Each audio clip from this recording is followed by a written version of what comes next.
Freedom, written and read by Adam Kokesh.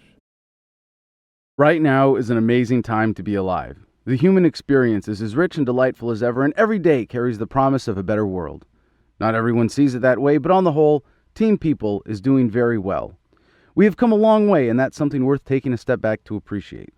But the current path is not sustainable. Governments are transferring more wealth than ever from the poor to the rich.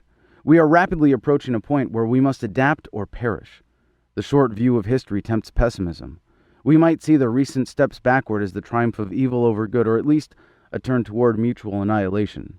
They are merely the steps backward in a long progression of one step backward and two steps forward. A truly free society does not exist just because we have been convinced we are free. A truly free society cannot exist when we have been so thoroughly propagandized as to define freedom in terms of government-granted privilege rather than as a universal moral principle. However, a free society is inevitable because the global paradigm is shifting as we learn how to better assert our right of self-ownership.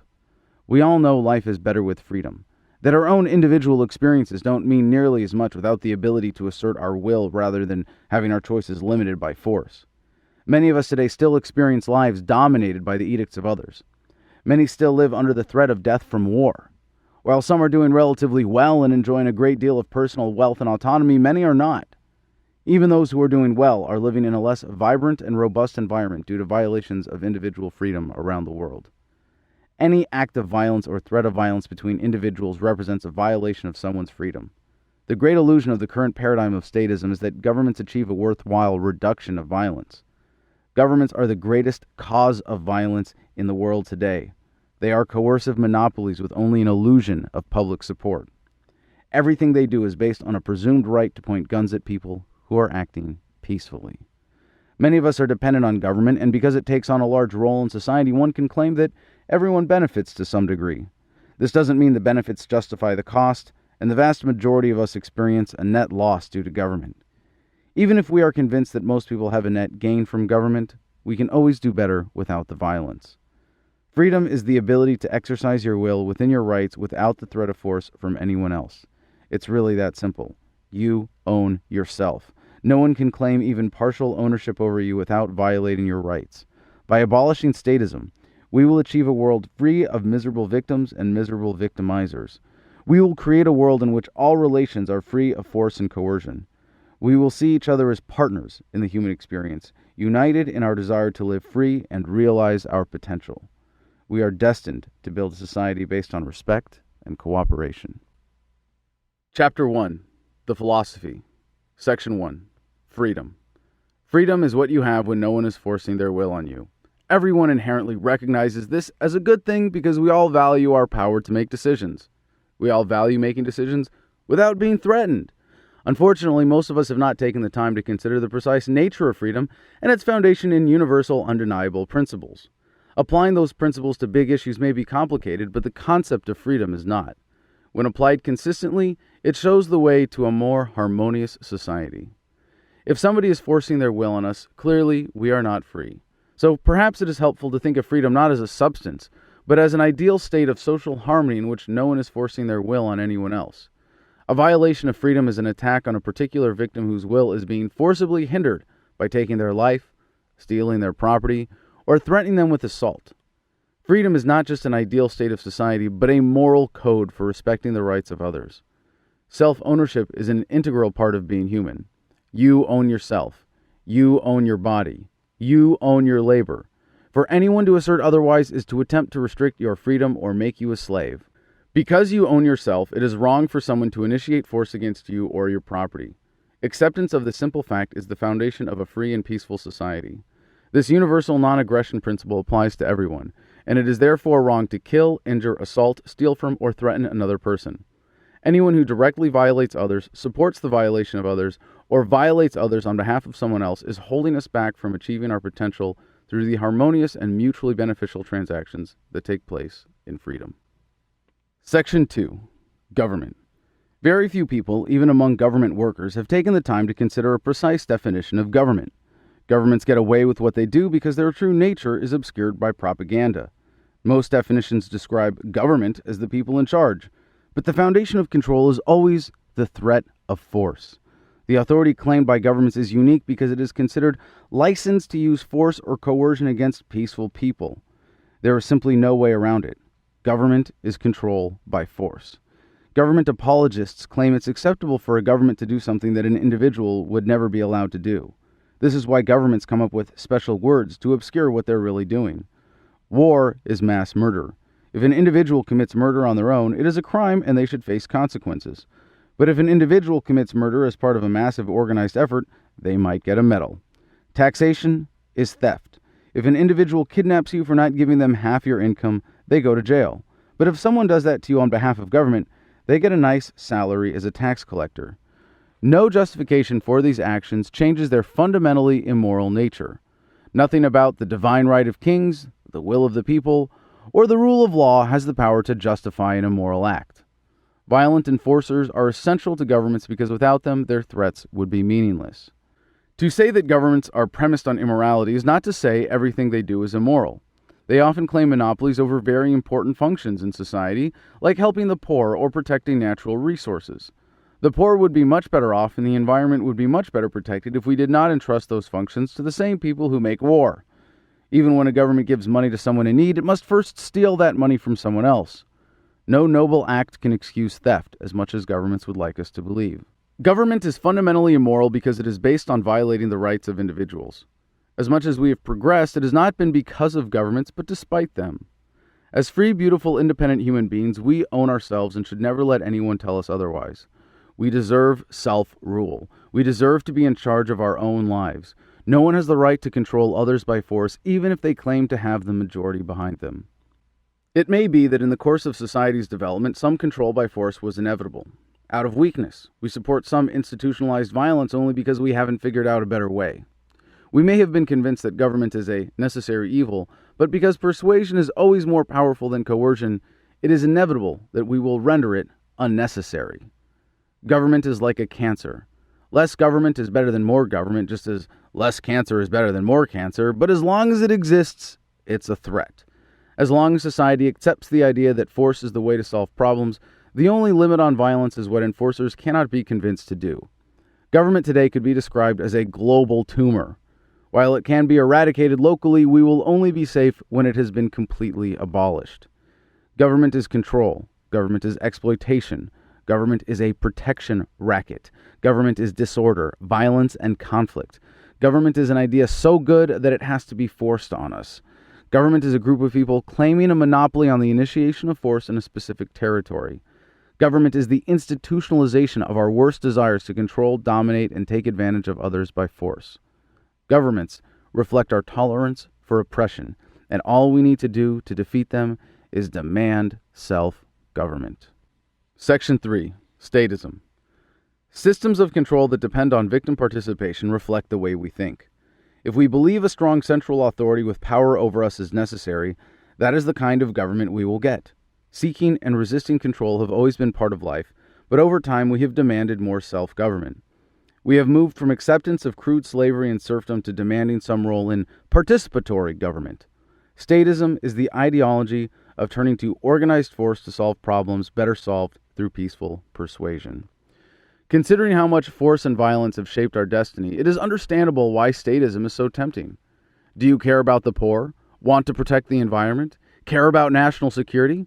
Value a society that makes education freely available?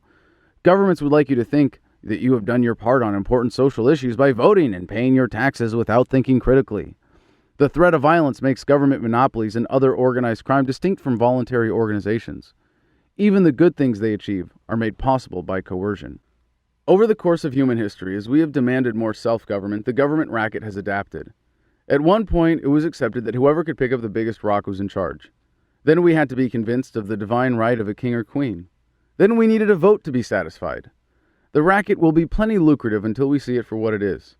As we demand self-ownership rather than participation in the oppression known as democracy, the racket will become impossible. If it is wrong for one person to do something, why is it acceptable when 51% of a voting population agrees to hire someone to do it for them? Democracy is not freedom. When fully living up to its ideal, democracy is at best a majority coming up with an excuse to impose its will on a minority. More often, It is a completely bogus pretense for the powerful to exploit the rest of us as much as possible without creating more discontent than they can manage. Democracy also conveniently provides a false outlet for discontent with the promise of change from the next election. As long as people demand a protection racket, they will get one. Regardless of what it is called or what false ideology is used to justify it, government is based on forcing ideas on people. Statism is the dominant paradigm today because most of us are in denial or ignorant of its true nature. Dependence on government makes it scary to consider something new. When enough of us realize the ideals of freedom and turn to cooperative solutions instead of turning to force to solve problems, the paradigm of statism will have passed, and the government racket will be seen for what it really is, before it is quickly abolished. Section 4. Property. It takes severely twisted logic and a low sense of self-worth to deny that you own yourself. The very act of asserting this falsehood proves it wrong because the act of self-expression is an exercise of self-ownership. Anything less than self-ownership is slavery. All concepts of rights come from self-ownership. Your self-ownership is the acknowledgement by others of your right to control yourself. If you do not assert control over something of value, someone else will. Without the assertion of self-ownership, there is no freedom. Self-ownership means you have freedom of speech, because you own your voice and can say what you want. If someone beats, steals from, or imprisons you for your speech, they are not violating your right to free speech as much as they are violating your self-ownership because they didn't like what you said. Self-ownership means you have the right to remain silent because to force someone to speak is an attempt to control their property by threatening them. Self-ownership means your body is a manifestation of your own unique conscious choices, and no one can take that away from you. Because you own yourself, you are responsible for your actions. If you break something that belongs to another, you owe them what is necessary to make them whole. This also means you are responsible for and own what you produce. If you create something of value by combining natural resources with your labor, you have a right to control it. You can destroy it, consume it, trade it, or give it away. This simple framework for property by itself has the potential to solve many important disputes. It is not possible for everyone to enjoy perfectly equal access to natural resources, but in a society which respects the rights of individuals, it is wrong to limit anyone's access to resources that are not being utilized. Thus, it is wrong to pollute in a way that spoils natural resources others could use or enjoy. It is wrong to claim land in order to prevent its use. It is wrong to limit access to natural resources for those who would put them to good use. Just as you have a right to defend yourself and decide how to do it, you have a right to assign relative value to your property and decide how to defend it. Under the current paradigm of statism, many governments take away these choices. Whether you like it or not, part of your income will fund a system that is based on injustice and a corrupt sense of property. A thorough respect for the principles of property is essential to a free, cooperative, and peaceful society. Most conflicts center around property disputes. Disputes are sometimes based on confusion or sincere disagreement, but more often they are based on false claims to property. Such false claims are central to governments, which often assert that they, or the collectives they represent, own your income or your body. Governments also serve to enforce all types of false property constructs to serve the interests of the super rich. By obscuring the simple concept of property rights, governments have been able to commit untold injustice by transferring property from the poor to the rich. Justice requires a solid foundation in property rights. Section 5. Voluntarism. From the foundation of self-ownership, we can build a system of justice based on property rights and the non-aggression principle. From this sense of justice, we can see that a free society would be one with only relationships free of force and coercion. This ideal would be a society free of violent control and thus without anything like that which we call government today. This ideal society would be voluntary. When all relations are voluntary, it means we enter into every exchange with another person by choice. We choose those exchanges based on what is in our best interest rather than what someone else has chosen for us. When our rights are violated, some choice is taken away from us.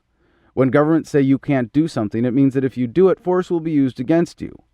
While many of us still enjoy a great deal of independent decision-making, every aspect of our lives is affected by the threat of force. Self-ownership means not only that you own yourself, but everyone owns themselves. The best way to ensure respect for our self-ownership is to respect the rights of others. Fortunately, most of us have no problem recognizing this principle and applying it in our daily lives. Even including government employees, relatively few people make their living directly by theft and murder. Unfortunately, society tends to carve out a special morals-free area for government agents. When you learned don't hit and don't steal, it wasn't unless you work for the government. When you learned not to kill, it wasn't unless a politician says it's okay. Everything government does is made possible by violating someone's rights. Because people are prone to interpersonal violence, the absolute ideal of a purely voluntary society might be impossible. There could be a truly free and voluntary world, but the moment someone gets punched in the face, for the victim, the world is not very free. However, that does not mean we should not strive for a more free and peaceful society, or not work vigorously to eliminate violent aggression. We are living in the most peaceful times in all of human history. Right now, we are less likely than ever before to be subject to violence from another person. That is a beautiful thing, and it should be celebrated. Imagine how much more difficult life was for our ancestors living in a world where they had to live in relative fear of their fellow humans. Imagine how much more difficult trade and cooperation were with a lower level of trust. Sadly, governments today have more than replaced our distrust with other false fears, and our lives are more thoroughly governed by force than ever before. In a world without government, a world in which forced relations are the rare exception, trust is high, individual rights are respected, and the climate for cooperation is ideal. Only in this situation is every person capable of achieving their potential. Every time we fail to respect the self-ownership of others, it diminishes our potential. Every threat of force limits choices.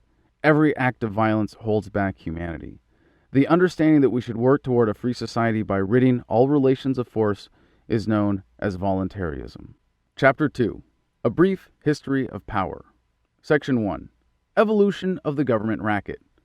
Once humans could generate more than needed to sustain themselves, it became worthwhile to exploit them. To understand the origins of government and interpersonal violence, we need to go all the way back to the state of nature, or perhaps even earlier to our biological origin. We have always sought to meet our needs by controlling the world around us, including other people. Most human relations have been cooperative and nonviolent, but the desire to control others by force evolved from the first temptation to steal to the modern governments we know today. If government is defined as rule by force, we might have never experienced a state of nature without government. In some primitive hunter-gatherer groups, people had to accept that whoever was strongest was in charge.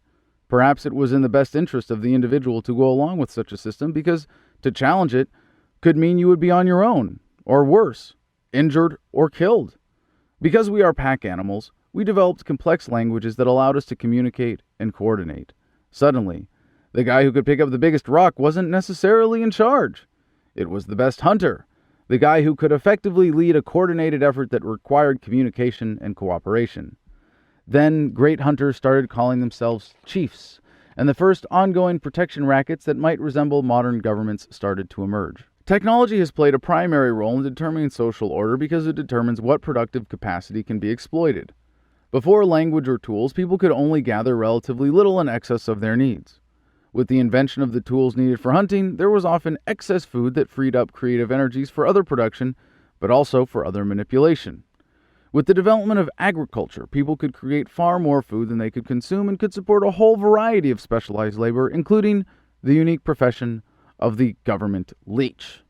With the rise of industry, the productive output of the individual increased dramatically, and so did society's overall ability to support people who were completely unproductive or even counterproductive.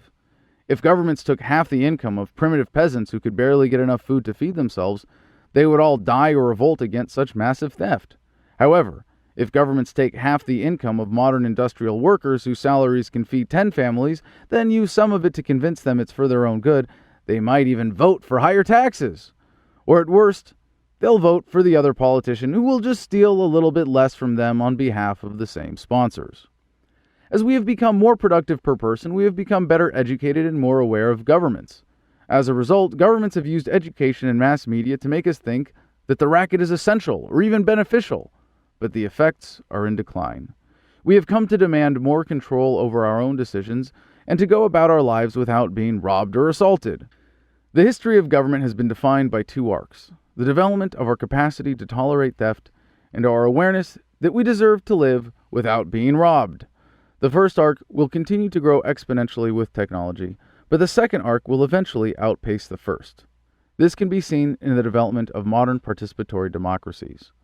Of all the various forms of government, this is the last one before achieving a truly free society. The long view of history provides an inspiring story of the development of self-government. If we only look at the current period, we might see it as a struggle for democracy. Fighting for equal participation in the forced control of others prevents us from achieving the greater goal of a society that respects self-ownership. Democracy is a way to pretend that we are all equal slave owners. The reality is always going to be far less than the champions of democracy promise, because it is based on a fundamentally immoral ideal. No one has the right to force a leader on anyone else, and no mandate from the majority gives any leader the right to use force against anyone. Democracy is the justification for most of what the super-rich were going to do to everyone else anyway. If anything, it provides a very convenient cover for them to do whatever they want, because democracy allows them to say they are doing it according to the will of the people. This has given rise to the modern bureaucracies that make it seem like every aspect of our lives is affected by government, or more precisely, controlled by threats of violence. Yet the illusion of participation through voting keeps us coming back for more. Because we are pragmatic creatures who cannot disagree with the existing social order if we cannot eat, we have more or less gone along with the progression of the racket. While productivity has increased and governments have grown, the demand for self-government is accelerating, and the illusion of democracy won't satisfy it. Major historical revolutions have made the racket more difficult, even unworkable at times. But only after the global paradigm shift to freedom will we shed the racket once and for all. As society evolved, we retained our primal instincts. We are a communal species, not dependent on each other, but dependent on cooperation to maintain our standard of living and to enhance our chances of survival and reproduction. Because cooperation is superior to coercion, we have continuously developed better ways of organizing society to foster cooperation. The era of modern governments represents an important step in the process, but it is by no means the final one. The adoption of a new paradigm based on freedom will soon render all forms of organized exploitation laughably obsolete. Section 2. Patriotism. People have always derived a sense of identity from affiliation with groups. We compare ourselves to lesser groups to boost our sense of self-esteem. This inherent feature of the human psyche has been widely exploited to manipulate societies into tolerating oppression. Even if we accept the creation of strong group identities as a service, governments have used monopoly privileges to charge far more than their services are worth. In the case of modern governments, the price of strong national identities has been widespread war, theft, and manipulation. The original grouping we all seek affiliation with is family. There is a natural, healthy instinct to see those who gave us life as superior to anyone who didn't. Unfortunately, this is easily perverted into a fear of outsiders or people who are different from those we identify with as family. When a family or a tribe is threatened, this instinct can be very helpful, even essential to survival. When there is no threat, fear of outsiders can block cooperation. Many governments directly exploit this tendency by trying to get people to think of their country as a family and the political leaders as parents. This not only allows a government to take on a more controlling role in general, but especially when it comes to relationships between countries. Patriotism perverts natural group identities into national identities. This term is often defined as love of one's country, but when that country is defined by lines drawn on a map by politicians, wars, and circumstances of history, that love is for a false sense of group identity created and supported explicitly to strengthen the psychological grip of governments over their victims. Patriotism is an artificial bordered love designed to create a distinct lack of love for those on the other side of the borders. There is nothing wrong with loving yourself or those similar to you, those who share your values or intrinsic traits you value in yourself, but to assign love based on the borders of a violent racket is an inherently dangerous idea.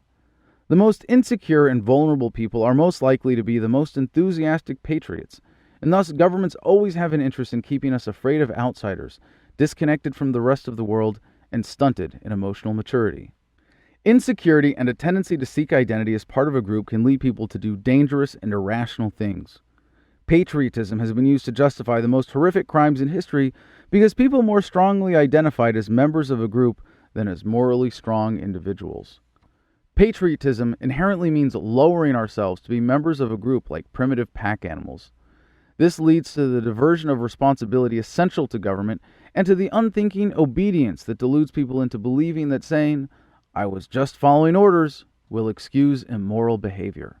Governments rely on a sense of patriotism in their victims to get them to go along with policies not in their best interest.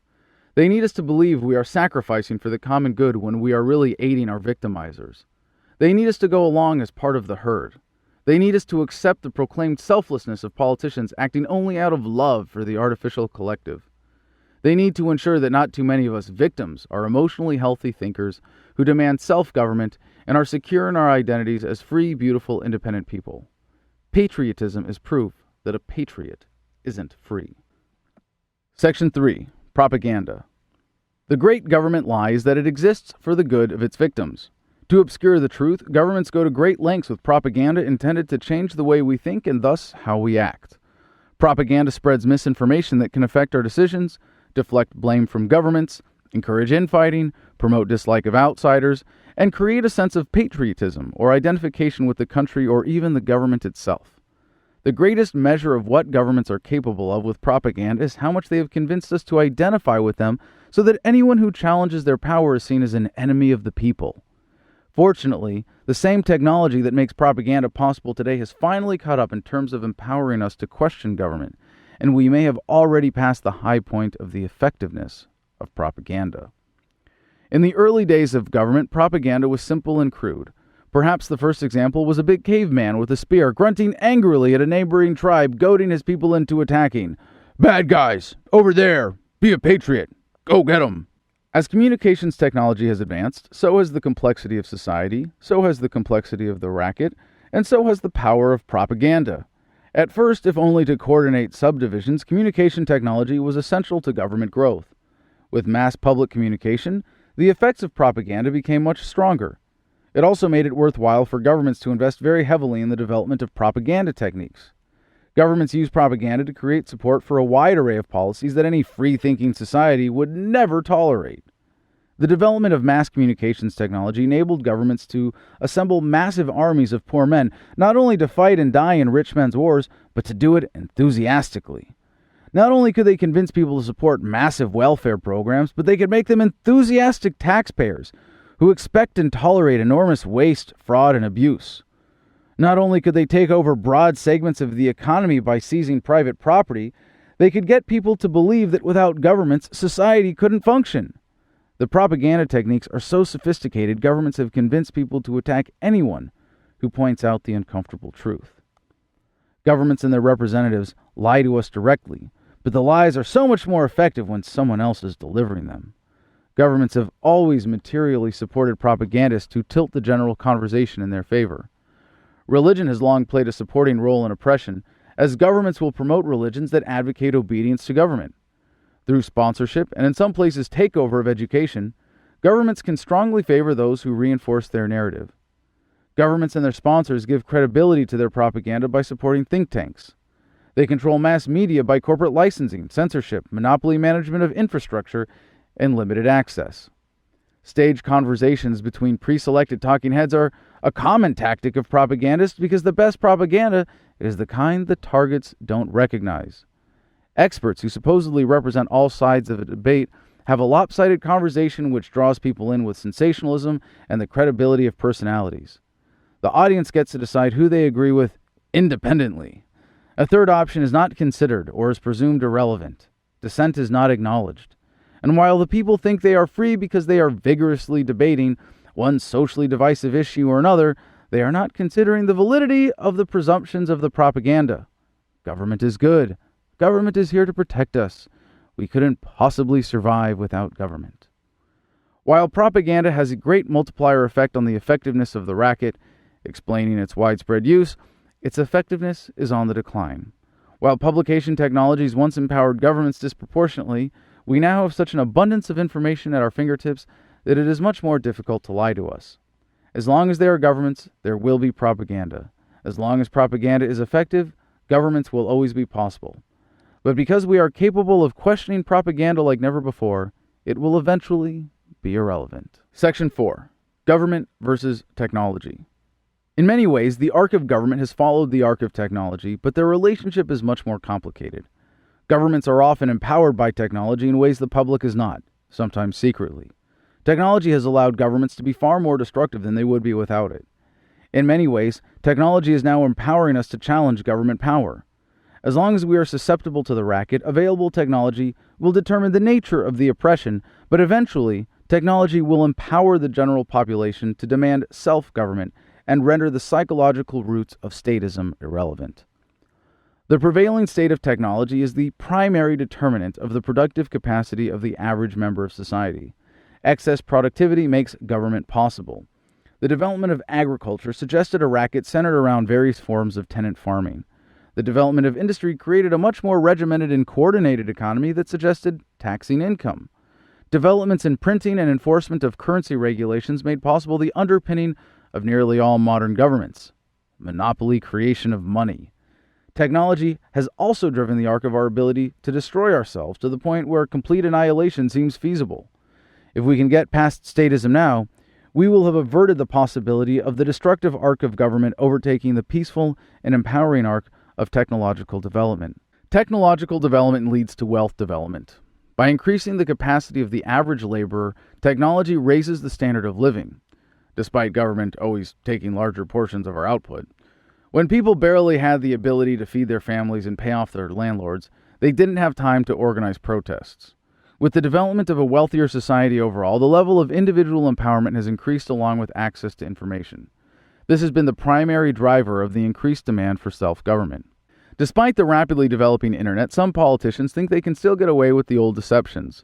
Sometimes politicians will say one thing, then say the opposite thing in another town the next day, only to find video of the two statements edited together online the day after.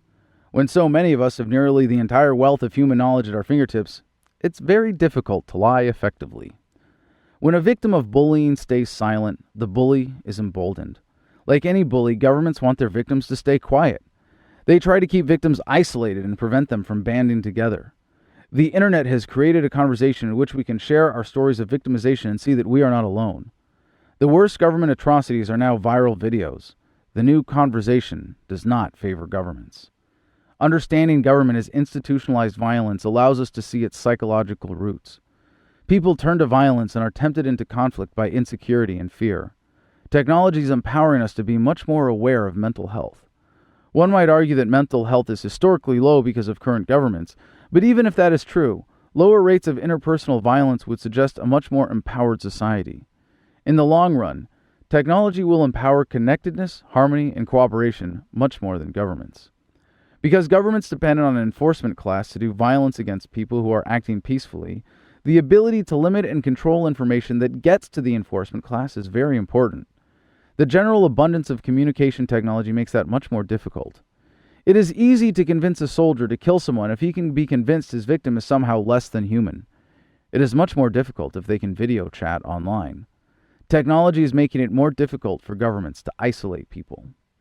Before the internet, governments could control cutting-edge communication technology effectively. Many desperate governments limit access to the internet or apply targeted censorship, but this marks the beginning of the end of the racket. As the internet continues to become more widely available, it will become much more difficult to deceive people. Able to connect like never before, we are already developing the relationships that will render government obsolete. Chapter 3. War. Section 1. The greatest crime against freedom. If the worst crime that can be committed against an individual is murder, then the worst possible crime is organized, deliberate, self-righteous mass murder. War is just a word that governments use to make mass murder and theft seem acceptable. Only the sickest and most deranged individuals support murder as a matter of policy, and only the sickest and most deranged governments engage in war. To get away with it, they have to convince a critical mass of the population to materially support it. It's not too difficult when they are already convinced that murder is acceptable if enough people do it. None of the propaganda around war can disguise its true nature. It is massive, organized violence for the purpose of expanding government power. It is the height of statism, and it is the greatest affront to freedom. Governments will go to great lengths to convince people that war is glorious, and those who oppose it are cowards. None of this changes the physical reality of war. Mass destruction of human life. Shooting people because of the racket they are fighting for, bombing people for being in the wrong place at the wrong time, and poor men dying for the benefit of government sponsors. Wars make governments more powerful, and more powerful governments are better at ripping people off. The destruction of combat is an affront to freedom and denies us the prosperity of peace. Governments use war as an excuse to increase taxation. When they can frighten people with a foreign threat, this is much easier. Once convinced, not only will they pay their taxes enthusiastically, they will attack anyone who suggests taxes should be lower. When fear fails to trick enough young people into joining the military, governments enslave people with conscription. War diverts an incredible amount of productive capacity from serving demand in the market to destruction. Immeasurable future labor is lost from the dead and wounded. To make a society support the crazy ideas behind war, governments need to instill an intense sense of collective identity, which is in itself an affront to freedom. The great tragedy of war is the deception behind it. Yes, it's quite tragic when someone is murdered, but it is far more tragic when mass murder is so clearly preventable. War is the height of statism and the greatest crime against freedom. It is only possible because individuals are willing to commit horrific acts when doing a government's bidding. Section 2. Soldiering. Once a government has developed a strong sense of national identity and patriotism among its citizens, it is not particularly difficult to convince a large number of them to sign up to defend the collective. This is still true for governments with consistent records of sending people to kill and die in ways that clearly have nothing to do with defense. But being called a soldier does not separate you from responsibility for your actions. The human tendency to cooperate is much stronger than the tendency to fight, so it takes a significant amount of conditioning to make war possible. It starts with the general propaganda of collectivism and demonization of outsiders. The sacrifice of individuality and dehumanization of the self necessary to be a soldier makes it easier to condition a soldier to dehumanize the enemy. Once the enemy is seen as less than human, killing is much easier. When soldiers are so detached from reality, they are easy to manipulate with rewards of honor and praise represented by bits of cloth and metal pinned to their chests. In every military system, a certain kind of leadership is praised and promoted. Some of the values promoted by militaries are universally positive traits, but they emphasize leadership because it takes a unique ability to so severely misdirect our good intentions. It takes a certain kind of leader to get people to follow orders without question. It takes a certain kind of propaganda to make it so easy to kill. It takes a certain kind of person to entrust their moral decision-making power to an institution so inherently misguided. To be a soldier is to take a stand against your own freedom. It is to endorse the protection racket in the most significant way. It is to give up any moral authority you might claim. It is to sacrifice your autonomy to the collective. It is to serve government sponsors. It is to make yourself subservient to your oppressors. It is to give up responsibility for your own life. It is to be merely a paid killer, or at least an enabler of paid killers. It is to be used as a dumb animal, a pawn for politicians.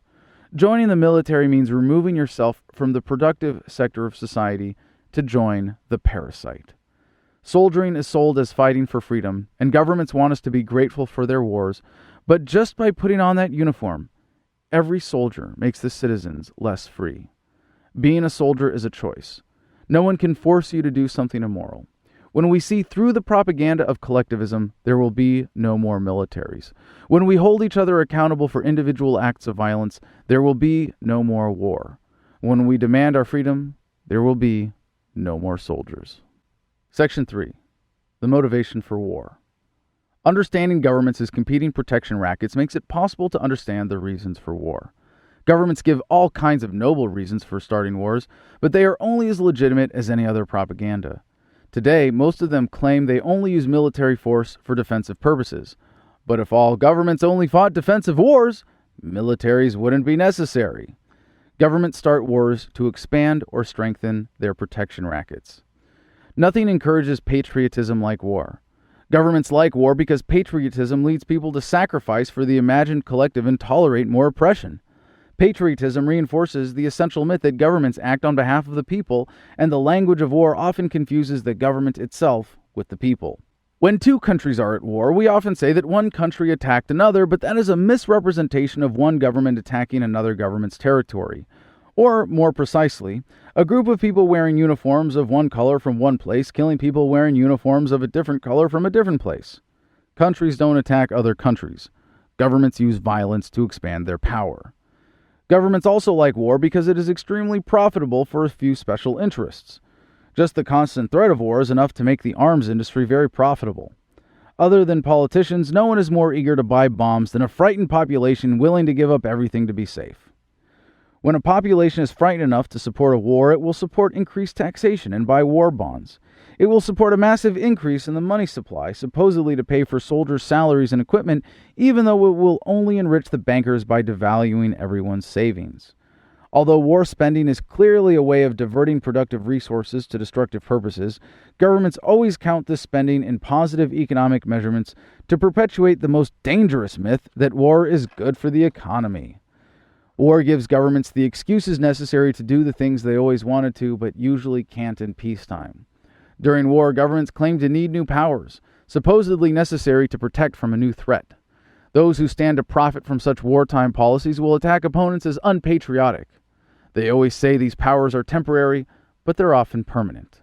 War has been used as an excuse to raise taxes, destroy privacy, enslave through conscription, and demand greater loyalty to the collective. We might think a protection racket would not want to kill too many of its subjects, if only because of the loss of productivity. But governments don't always behave rationally. They are always seeking more effective means of exploiting us. But if they have to kill large numbers of people to maintain their oppression of the rest, they will. Sometimes they get carried away and kill so many that some of the oppressors are affected. Sometimes governments and their beneficiaries truly lose out in the struggles between competing protection rackets. But war is still a very effective tool. Even with the loss of productivity, war makes governments more powerful. Section 4. The isolation of intervention.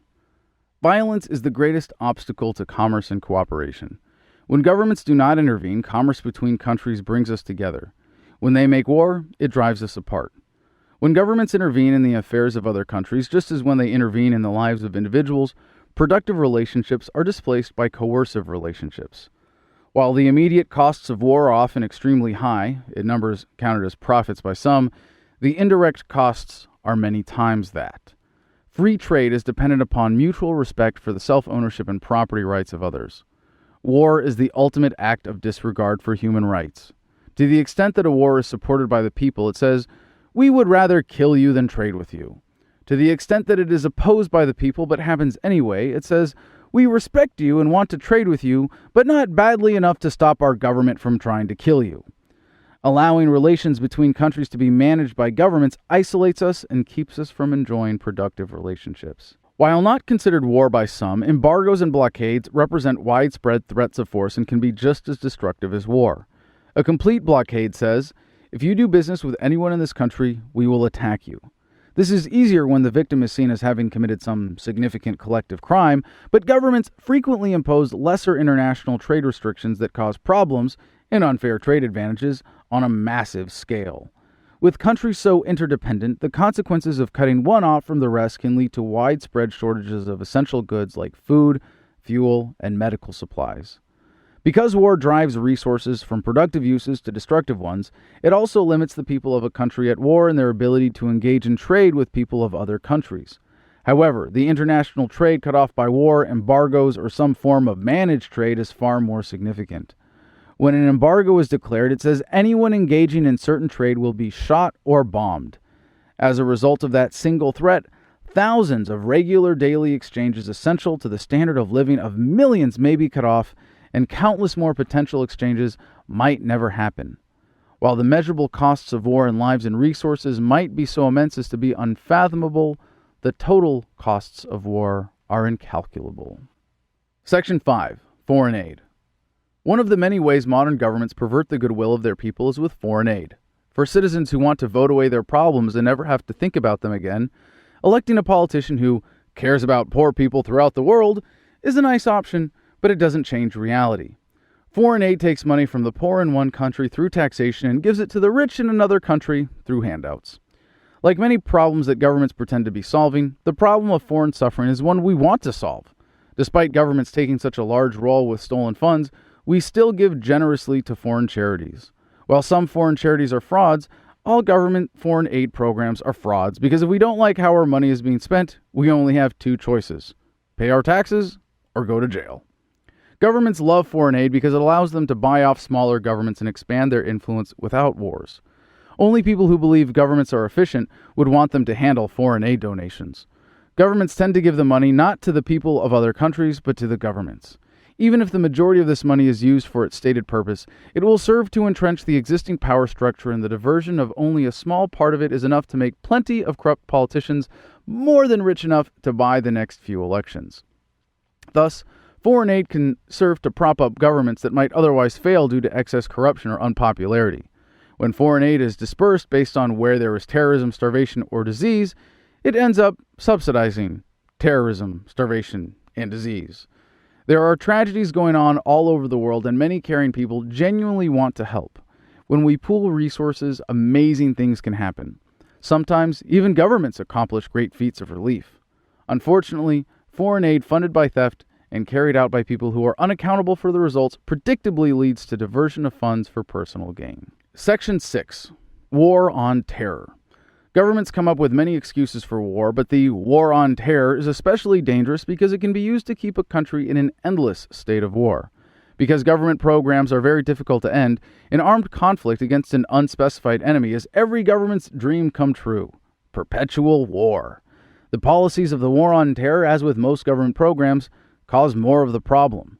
Governments of developed countries that occupy and intrude on developing nations cause terrorism. People resent having their societies taken over by foreign militaries, and after seeing their families killed and their way of life destroyed, resentment can become so great as to drive people to horrific violence. Foreign occupations cause such despair that victims often find their lives worth so little as to be easily sacrificed in resistance. Governments have always used war as an excuse to restrict individual freedoms at home in the name of security. The war on terror is especially dangerous because it is based on an ever-present hypothetical threat that can affect every aspect of our lives, giving governments an excuse to regulate every aspect of our lives. Restrictions of speech and privacy are especially useful because they make people less likely to figure out how badly they are being robbed and how to resist. Normally, wartime regulations expire with the threat, but with the war on terror, the threat continues forever. Trusting governments to fight terror invites massive corruption. If we ask someone to fight imaginary demons for us and decide how much it will cost, we will soon find ourselves in a world full of demons that are very expensive to fight. Governments claim to stop acts of terrorism all the time, but many of these are entrapment, some are completely fabricated, and most are greatly exaggerated. When a government fails to prevent an act of terror, it will say it needs more money to fight a more sophisticated enemy, no matter how simple the attack. When a government prevents an act of terror, whether or not it actually did anything, it will say it needs more money to keep doing its job. Anytime a country is at war, the people tend to be fearful, and that makes them want to rally around a strong leader or authority. This makes them less likely to question or challenge government. When the people are afraid, they are much more likely to tolerate an increase in taxation. A fearful people will be easier to control when their fear of each other makes everyone a snitch. If the people accept the excuses for war, they will feel much more dependent on government, especially for protection. The war on terror is a particularly nasty racket, but it reveals how challenging it is now for governments to make large-scale war. In this age of global connectedness, starting a traditional military conflict seems increasingly unfeasible. By applying the same scrutiny to all excuses for violence, we will end all forms of war. Justifying violence in the name of promoting safety makes everyone less safe, but it still happens because someone is profiting. Section 7. Real security. Given what we know about governments and the motivation for war, it seems absurd that anyone would turn to one for security. Governments are not protection, they are protection rackets. National security is an excuse to defend exclusive taxation authority in their territory. Governments protect us like a rancher defends cattle. At home as abroad, governments use violence to expand their power. The best defense of a country is a well-armed population that refuses to submit to any organized system of exploitation. When a territory is taken over by a foreign government, the first priority is to seize control of the tax base. The invading government wants to expand its protection racket. If it tries to take over an area that costs more to control than it produces in taxes, it will soon abandon the effort. The best defense against invasion is to have no government. An invader would need to build tax collection mechanisms from scratch, and they would be extremely difficult and costly to maintain. Having no government informs potential invaders that if they try to take over this territory, they will lose. The message is, you might never be defeated in battle, but by the power of decentralized resistance, both violent and non-violent, you will lose because we are committed to freedom and will defeat any oppressor foreign or domestic. Widespread oppression is only possible when we believe we need to be ruled. Supporting a professional military makes countries less secure. A more free society will be more prosperous. A more prosperous society will be a more lucrative trading partner and thus less prone to attack. A country that is not militarized will make no enemies.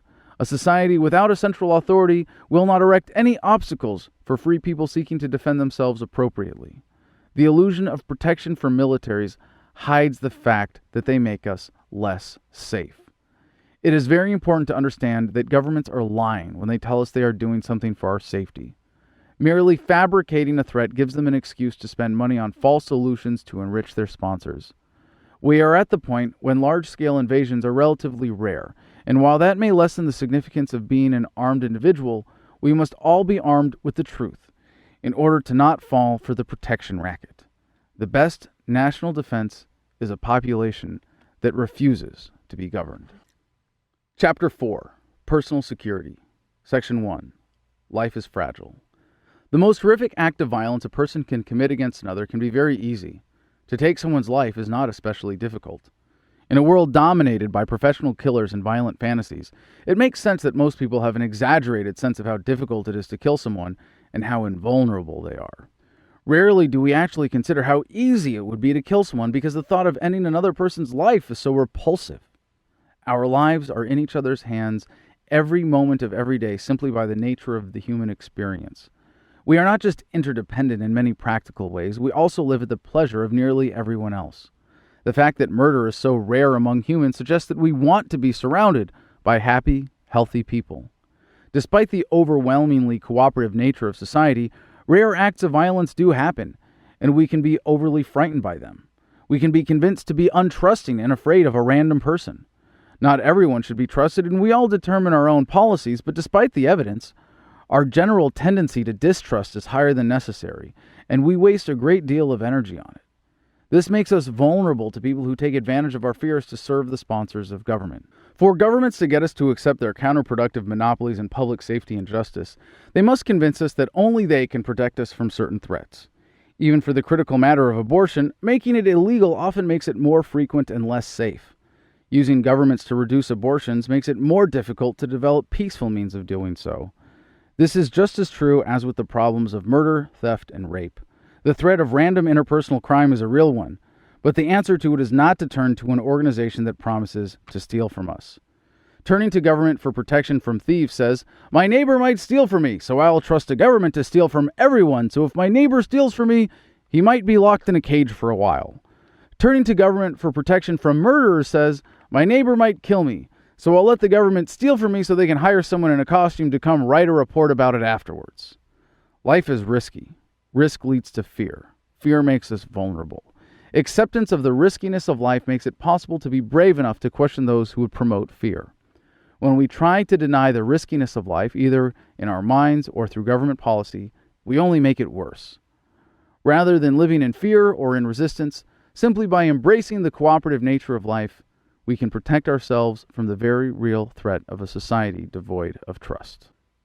Section 2. Justice. We all want to be treated fairly, and we all have a sense of what is right. When justice is used as a mere rallying cry, it can be severely distorted. When justice is founded on a concrete set of moral principles, it is a guiding light for resolving conflicts. Governments claim a monopoly on the essential services around justice, dispute resolution, incarceration, public safety. Yet in these most important social functions, they always abuse that power. They provide some legitimate functions in these areas, but only as necessary to maintain the illusion of providing an actual service. Even a brief examination of government justice services reveals that governments have no moral principles. People have long used punishment as an excuse to violate others in order to control them. When someone seeks punishment, they are not seeking justice. Punishment is merely violence with a bad excuse. The threat of punishment is government's primary motivator. Governments cannot threaten us with justice. The purpose of punishment is to induce suffering so the threat of suffering can be used to control us. To give enforcers credible excuses to threaten us, governments come up with laws against things that make the racket less effective, like not paying taxes, doing drugs, or challenging authority. Every time a government enforces a law without a victim, The person getting arrested is the victim. If there is no victim, there is no crime. If there is a victim, the prescription for justice is simple: make the victim whole. If the person was stolen from, the stolen property or its equivalent plus compensation for the trouble must be returned to them. If they were injured, appropriate compensation must be paid. If their property was damaged, they must be compensated. When governments punish someone for a victimless crime, they also punish society by forcing it to pay for the service. If we support victimless crime laws, we are just as responsible as if we had hired someone to rob or kidnap on our behalf. Truly dangerous criminals should be forcibly isolated from society. Providing for the isolation of those who represent a legitimate threat is a very important service. Because governments have taken a monopoly on this most important function, despite their ineffectiveness, they are generally allowed to take on similar functions made possible by that monopoly. Because they are monopolies, they have little accountability and are inherently prone to corruption. All they have to do is convince their enforcers to enforce a law, and they will say they are just following orders.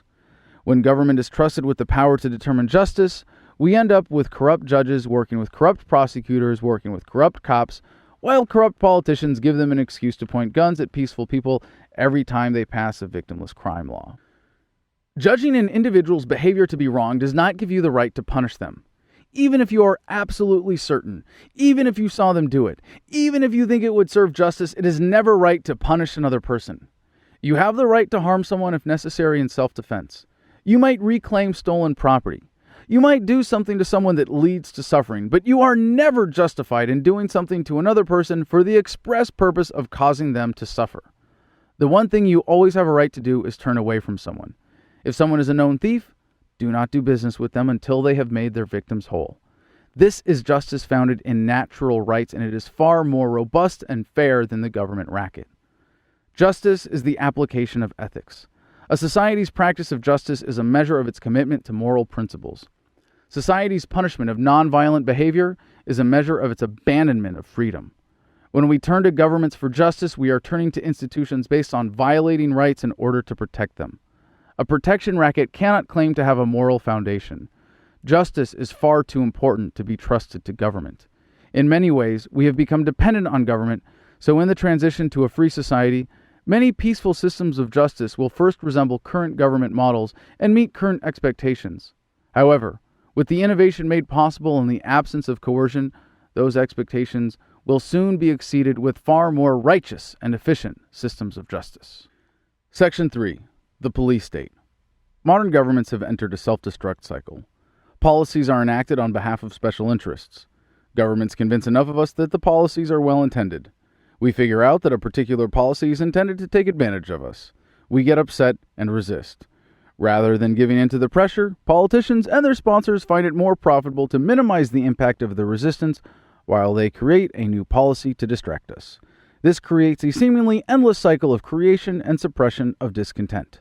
Old discontent piles up as politicians, special interests, and other criminals respond to very short-term incentives because they are removed from accountability for long-term consequences. As tension grows, governments must increase direct control over their citizens. Effective governments have carefully cultivated enforcement classes full of police who will not question orders. A government of runaway enforcement, or a police state, is a predictable result of corruption. Police officers provide many legitimate services. They provide public safety by patrolling and occasionally intervening in real crimes in progress. They help stranded motorists. Sometimes, they even solve crimes and apprehend people who should be held accountable. However, as far as government is concerned, providing services is only a justification for the real purpose of police, enforcing the will of politicians on behalf of special interests. The primary function of police is much easier when they are intimidating. Because war is the most destructive application of government force, when governments need to increase the intimidation effect of their police, they become militarized, adopting the fashion, tactics, advanced weaponry, excessive force, and criminally irresponsible spending of the military. As the relevance of providing legitimate services decreases, the need to control populations through intimidation increases. The mechanics of police militarization are the same as general military spending. An imagined need is fulfilled by a contractor who has bribed a politician. Police forces are somewhat accountable to their communities, so the pressure for militarization isn't local, but rather from central authorities with large grants that people can be tricked into thinking they aren't paying for. We inherently fear police because of the power they wield over regular citizens. Most police departments exhibit all the critical elements of violent street gangs. They are territorial, violently enforce their monopolies, and have distinct identifying features. Police are feared in a way that normal people are not because they have arbitrary power, low accountability, and often behave violently without concern for others. When ordinary citizens commit violent crimes, they are often jailed without any legal proceedings. When police commit violent crimes, they are often given a paid vacation while their employers investigate and pretend to be concerned to the extent necessary to maintain their credibility. One element of a police state is an excess of laws making non-criminal behavior illegal. Most governments have passed so many laws that if they want to go after someone who challenges their power, refuses to be exploited, or represents a political inconvenience, it's not difficult to come up with a legal excuse to detain, charge, try, and sentence them. This also makes police especially intimidating because they have an incredible amount of discretion about who they arrest and why. This power enables horrific expressions of racism and other personal biases. Once a police state reaches the point at which most people feel incapable of precisely following the law, respect for the government plummets.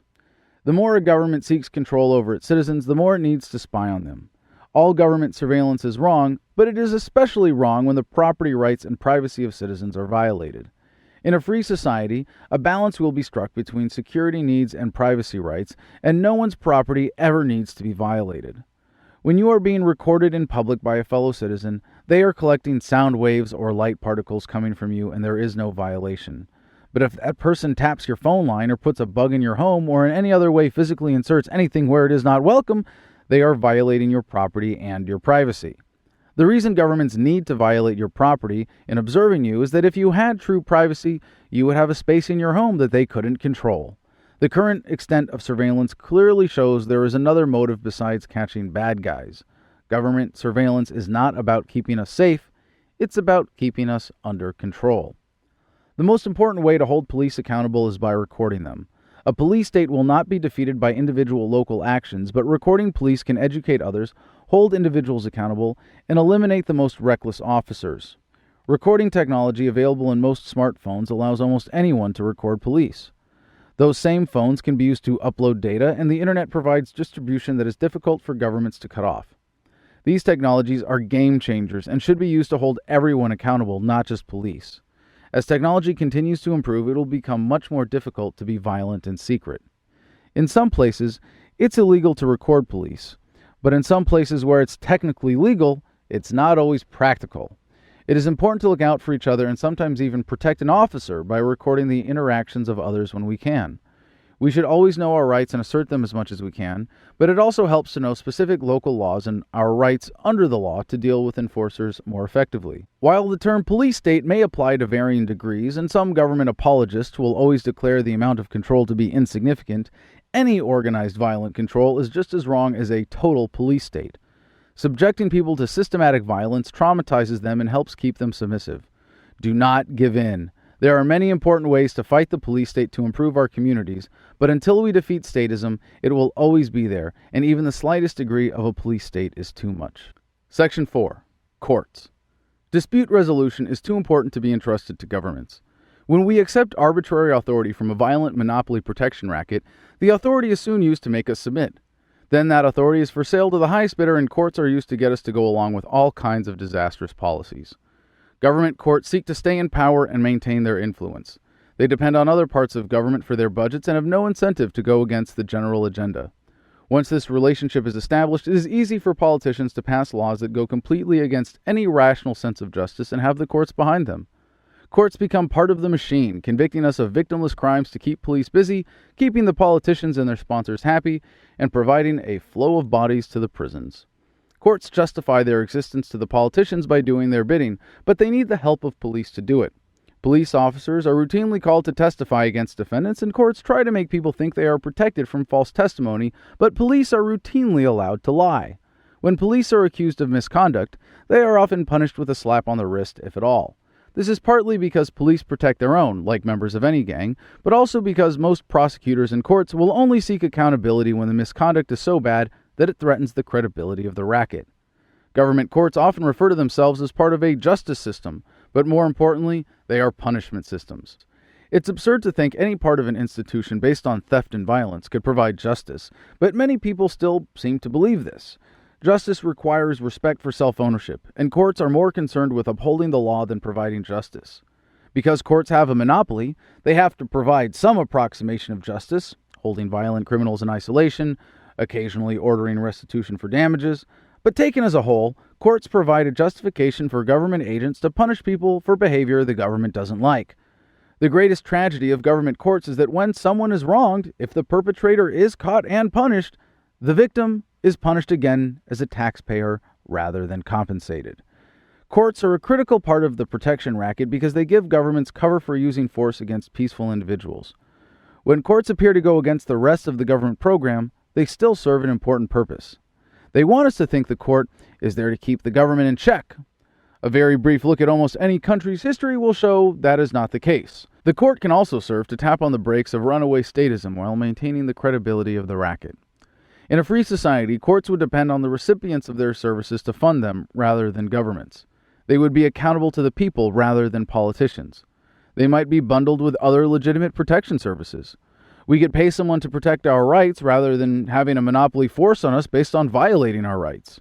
Increased freedom always results in greater efficiency, but this will be especially dramatic in the area of dispute resolution. No longer will a monopoly service provider abuse its customers with inconveniences that would be intolerable in any other industry.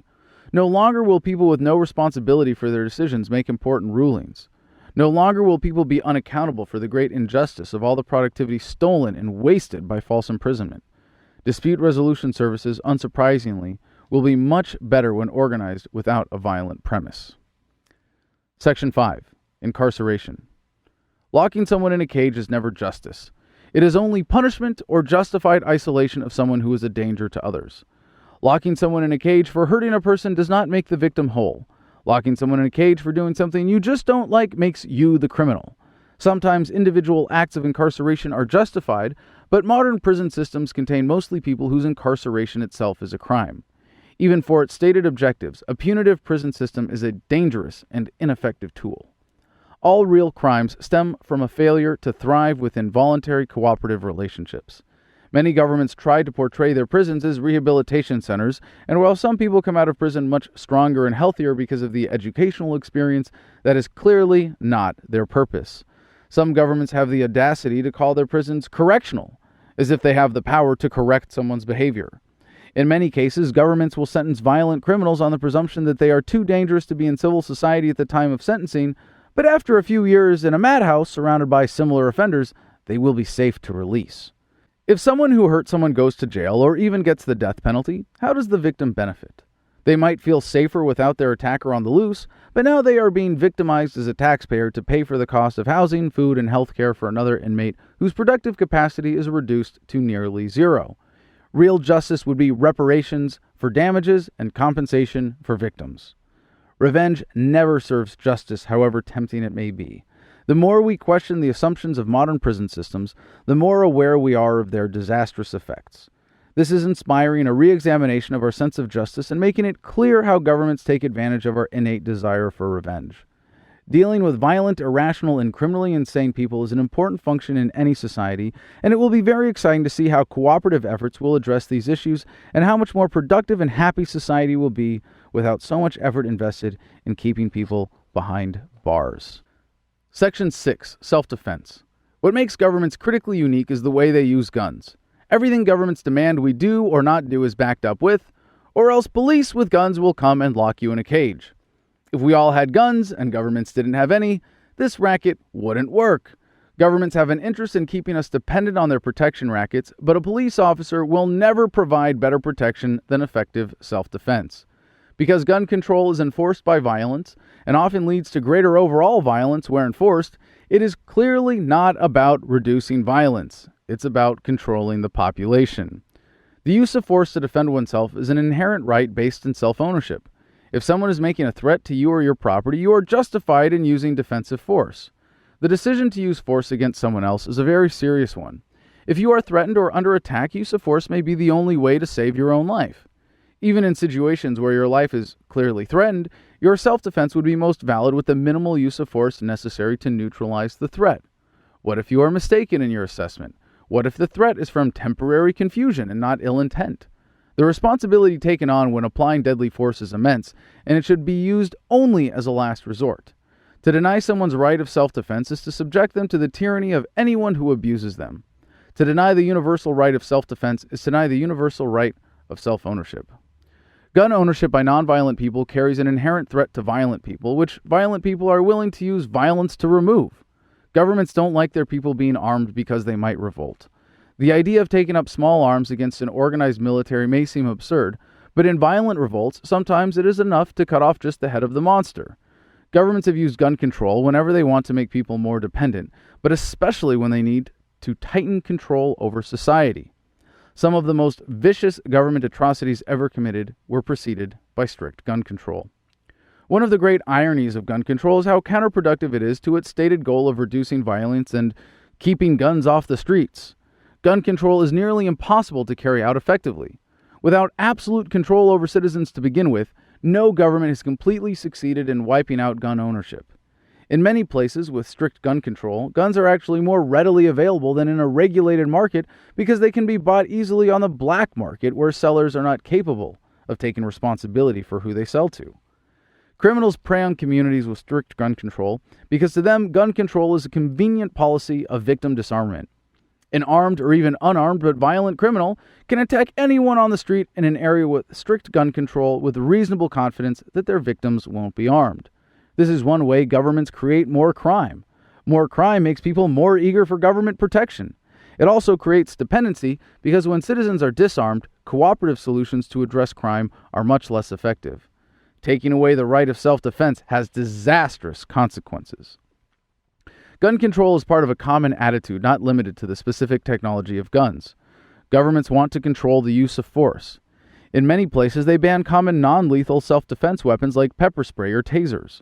If governments really wanted us to be safe, and some local police officers genuinely do, they would encourage the use of such devices as well as guns by people capable of using deadly force responsibly. Non-lethal technologies will become at least as effective as guns and eventually replace guns for self-defense purposes. No one who simply wants to defend themselves would also want the liability of deadly force if unnecessary. The reason gun control is so dangerous is because it promotes violence. There are a number of ways it does this, but more importantly, it is fundamentally violent because it requires enforcers to violate the rights of peaceful people. Calling victim disarmament laws gun control is a weak cover for what politicians are really advocating. Only government agents can have guns. Self-defense is a universal human right. Section 7. Sexual assault. Sexual assault is assault. It is as much a violation of an individual's rights as any other crime. It is a violation of that most valuable property, one's own body, and constitutes a misappropriation through theft that often leads to serious injuries. The psychological ramifications, as with any trauma, can be as devastating as any physical assault. In a society where individual rights are respected and violators are not tolerated, we will better address the problem of sexual assault until it is entirely eradicated, as it will and should be. Sexual assault is usually a male-on-female crime because of the obvious physical advantages men have, on average, over women. In a society where the individual right of self-defense is respected, being armed, even with something non-lethal, can be a force equalizer in a physical confrontation. Technology has already rendered the use of our physical strength less relevant to productivity and will eventually make it nearly irrelevant. A free society relies less on application of force to settle disputes, and so the culture of assault will also be greatly diminished. In a society that truly does not tolerate assaults, anyone who is caught in the act would face immediate repercussions from the community. Someone guilty of rape might face total ostracism. By turning to governments for justice, we get a system of dangerous delays that only offers the ineffective punishment of incarceration. However, some governments have used the now undeniably available technology to create public lists of sex offenders or require some other form of public acknowledgement. While these measures may represent steps forward in eliminating sexual assault, they are a pale shadow of what we could achieve in a more cooperative society. The causes of sexual assault are many and complex. While some will say it is rooted in our biology, many of the contributing factors, like poverty and desperation, are aggravated by government. Where government is used as a tool to repress sexual activity or impose standards of sexual behavior, this can also be a contributing factor. The greatest contributor to rape culture is statism. A society that justifies government agents violating people will foster more people who believe their own justifications for violating others. Some governments make their resources fully available to the problem of sexual assault, while others deliberately make reporting and accountability more difficult. In either case, the problem will never be solved by an institution that assaults peaceful people. Chapter 5. Taxation. Section 1. Taxation is theft. Theft is when someone takes something that doesn't belong to them. Either governments own their people as slaves, or taxation is theft. You own yourself. Therefore, taxation is theft. Because you own your body, your labor, and what you acquire by trade, taxation is theft. Governments are institutions used by the super rich to concentrate wealth and power. Since they are not earning money by offering goods or services for us to choose from freely, theft is their primary mechanism. Taxation is just a word that makes us more likely to go along with massive, widespread, organized theft. It is not right for one person to steal. It is not right for two people to steal. It is still not right for 51% of a voting population to vote for a representative who will hire a tax collector to steal for them. One of the great government lies is that theft can be moral when performed by enough people and called taxation. Theft is theft. Even if some of the money stolen is used for legitimate purposes, that doesn't change the simple fact that taxation is theft. Some politicians will try to make the case that taxation is voluntary. In a warped sense, for some people, it is.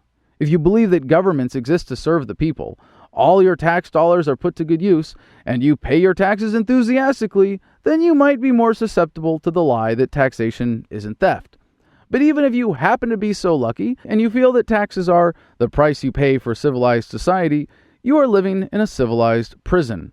The moment you decide that you don't like what your tax dollars are spent on, either you are submitting to the coercion behind every tax law, or you are going to jail. We can only meet our potential when all relations are voluntary and cooperative. Every relationship between a government and a citizen is involuntary. The amount of coercion actually applied is irrelevant to assessing the effect of the threat. When a tax is imposed on a population, it means a large chunk of the wealth is no longer allowed to serve the needs of the people who earned it, but rather the needs of government. Only when all the diversions of resources by taxation are taken into account can we begin to grasp the massive potential lost. Governments use taxes not only to steal from us, but also to control our behavior. Generally, taxes are imposed to the greatest degree possible, taking as much as they can from whomever they can. But sometimes, governments can take more money from us overall if they take in a specific way intended to modify behavior. For example, if a government imposes a tax on an unpopular behavior, it can get people to see government as an effective way of stopping that behavior, while really using it as an excuse to steal from an unpopular group of people and boost its credibility. One of the great lies of taxation is that it's a way for the poor to band together to take back from the rich. This could be dressed up to avoid the language of theft, as in, successful people show their gratitude to the society that helped them by paying more in taxes. Some people even believe taxation is a way to take the power back from the super rich, corporations, and banks. The people who have the money to pull the strings of politicians have rigged the system, so the net effect of taxation is always a tax on the poor. Some tax systems are actually set up to steal more from relatively rich people, and some unpopular or unconnected rich people end up at a disadvantage. But from their results, it is obvious that governments exist to transfer wealth from the poor to the rich. Because people respond to incentives, targeted taxation has precise effects. When any product, service, or activity is taxed, it becomes more expensive and the market responds as it would to any price increase. This is true with the income tax, which allows some governments to take their victims' money before they get control of it. But hiding a tax does not diminish its disastrous effects. It only makes collection more efficient. The incentive problem is not avoided, and when governments make any activity, like earning an income, less profitable, people will do it less. Sales taxes are just as much theft as any other taxes, even though everyone chooses to pay them as they make consumer choices. A sales tax is simply conditional theft, just like import taxes or any other taxes on trade. While a consumer might have the choice of not buying something, a vendor has no choice but to build the cost of taxes into the price if they want to do business openly. Unfortunately for governments, taxation does nothing to diminish the black market. It encourages it. The taxation racket has developed, evolved, and adapted to new circumstances and technologies. Widespread application and profitability ensure taxation techniques are always at the cutting edge. They have come a long way from the chief of a small tribe demanding tribute to the massive surveillance, investigation, seizure, and imprisonment operations of today. If the racket is not stopped soon, it will only get more invasive and destructive.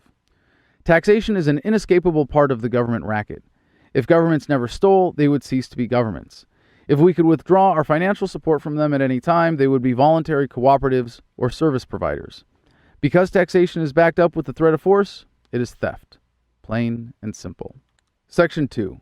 Money and banking as theft. If governments could only steal through direct taxation, they would still be huge burdens on society. Unfortunately, this only represents a small part of the taxation racket. Government sponsors have devised far greater ways of stealing from us through the banking system. Most currencies used in the world today are just pieces of paper or digital numbers created by central banks. When they print more money, supply and demand still apply, so the money loses value. Authorized banks employ fractional reserve banking, which allows them to create money out of thin air with a loan to someone while only holding a fraction of the cash behind it. Because the printing or digital creation of more money inflates the supply, this is referred to as the inflation tax. This delicate combination of force and fraud is designed for theft on a massive scale. If people could avoid the inflation tax by using money that doesn't consistently lose value, they would. To impose a currency, governments must outlaw competing currencies. This means if you use a different device of accounting for trade than the official money, you will be locked in a cage or face other legal sanctions. Eventually, a government's money becomes so widely used that no one even questions it. Propaganda about how essential this racket is to the economy keeps it going. Government money that isn't backed by anything allows all who benefit, either as early recipients of the new money or bankers authorized to create it, to siphon off massive amounts of wealth from the entire economy. It doesn't matter if banks have monopoly power from governments or governments themselves run the banks, they exist to serve the super rich. As with all taxes, the purpose is to transfer wealth from the poor to the rich. In the case of the inflation tax, it is also a great way to convince the poor they aren't being taxed at all. The inflation tax hurts the poor and working class the most, and no one who uses government money is safe from it. Section 3. Why so complicated? Taxation is a massive and complex undertaking for any government. Stealing from almost everyone in a country is no easy task, but governments have a way of making it look even more difficult and complicated than it really is. This is not due to the challenge of the task or by accident or the result of ineptitude. Governments intentionally create complex tax systems to favor special interests and make it difficult to challenge tax collectors. A complicated tax code, along with a complicated legal system, allows for arbitrary enforcement. If a government agent wants to go after an individual, it is easy to show how they have not been in perfect compliance with the tax code because perfect compliance is nearly impossible. As long as society accepts that taxation is not theft, you could be jailed at any time. If you have the money or means to challenge the tax collectors in a government court, it can be very expensive and you might end up with more money if you just give in. However, if you choose to fight some particular theft against yourself, you might lose and have to pay legal fees as well as whatever taxes plus interest the government wants to impose. Resisting government theft by turning to governments might seem silly, but the only alternative is to conduct our business so they can't see it. Section 4. Land theft and property taxes. Governments create many illusions to keep their citizens compliant and convinced they are being served rather than ripped off. One of the most important illusions is a false sense of property. As long as you accept your government's conditions of ownership, it wants you to believe that you own yourself, your possessions, your home, and your land. In reality, it acts as if it owns you and everything within its territory. Governments used to steal vast expanses of land with little excuse. When it was more commonly understood that they were violent monopolies, they didn't need to come up with elaborate excuses to make it seem like theft was not theft. Because the standard of the property illusion is pretty high these days, most governments have to come up with better reasons to steal land. Governments will say they are taking land in the interest of public safety, for public works, or for development. Theft justified by any of these excuses is still theft. It is particularly offensive when they don't even fabricate some noble cause, but simply kick people off their land and hand it directly to special interests. Sometimes governments will claim that stealing someone's land isn't theft if they are adequately compensated. This is like a carjacker telling you that it's fine to steal your car if you get to keep the air freshener. Being involuntarily removed from one's land makes it theft. The only adequate compensation that makes it not theft is whatever it takes to persuade a person to give up their property and leave it voluntarily. Property taxes are based on the idea that we must pay for the privilege of living in a particular area, and a tax on ownership is a reasonable price to pay for government services. You are really paying a ransom to keep your property, assuming you actually own it. If you do not pay your property taxes, government will eventually kick you off your land. If you believe governments own all the land, then the price of your property is for a usage license and your property taxes are rental fees. To governments, property is merely a matter of temporary control. They can steal whatever they want as long as they have a good enough excuse for the enforcers to carry out the theft and keep people from revolting. If your government says you can own property and maintain control of it, but only if you pay property taxes, you are a renter, not an owner. Governments get away with these rackets because enough people still believe they somehow represent the will of the people, as opposed to their sponsors. Section 5. Intergenerational child abuse. When governments take on debt, it has very serious implications, especially for future generations. Because their primary source of revenue is theft, government debt is a promise to steal from someone in the future. In some countries, children today are born with a debt that would take them a lifetime to repay, even with extreme tax rates. When those who haven't even had a chance to vote are forced to pay for the mistakes of past generations, that is intergenerational child abuse. People under governments with runaway debt generally oppose increasing it. Many want to eliminate it altogether. We generally vote for politicians who vote for increased spending because that money goes to special interests that give some of it back to politicians who spend it to trick us into thinking they're going to change something for the better. Enough people vote for them because we can be tricked into thinking we can vote our problems away and avoid critical thinking without adverse consequences. Examination of this problem is very revealing about governments because that which is wrong about creating an expectation of theft against the next generation is also wrong about what is happening now. It's not just about people not old enough to vote or influence the system, it's about everyone who doesn't get a real say in how that money is spent. That includes the vast majority of us. It should be no surprise that the greatest rackets the world has ever known have found a way to extend the ranks of their victims into the unborn. What message does government debt send to young people born into debt slavery? This practice is not sustainable, and discontented youth will be the undoing of governments. Eventually, a generation will come along and say, "It's not my debt," and simply disown it. Do we want to pass on to our children a free world of opportunity, or one in which they are born into debt slavery to pay for our mistakes? Chapter 6. Economics. Section 1. The Free Trade Ideal. When you choose to engage with another person, it is because you are pursuing your self-interest by virtue of it being your choice. This is not to say that making choices is always for personal material gain. We often seek the emotional gratification of helping others. When we bring violence, force, or the threat of force into relationships, our potential for harmony is reduced. Cooperation is replaced with conflict. Resources are diverted from optimal usage, and squandering of resources is encouraged. In every transaction determined by force, there is a measurable amount of effort wasted. Every relationship tainted by coercion keeps us from realizing our potential in the free trade ideal. If you buy something from your neighbor, it means you are choosing to give up money because you think your life is better with the thing than with the money. Your neighbor is giving up something for the money because they think their life is better with the money than with the thing. This fundamental exchange concept of economics is at the very heart of why trade produces wealth. It allows for mutually beneficial cooperative exchanges. This principle extends to all relations, not just the ones we think of as economic. When two friends share a conversation, they are freely exchanging time, energy, and attention because they each think it benefits them. If either one of them thinks they will be happier alone or speaking to someone else, they are free to end the conversation by peacefully disengaging. The alternative to the example of a peaceful exchange between neighbors is not as simple as direct theft. What if the government says you can buy that thing from your neighbor, but only if you pay a percentage of the price as tribute? Maybe you were going to buy 10 things, but now you can only buy 7. People all over the world accept various sneaky forms of government theft, but no system hides the fact that if you don't pay the tax or tribute, your transaction is illegal and the government could lock you in a cage or fine you, steal from you, for black market activity. In simple examples, it is easy to see the devastating effects of coercion on free trade.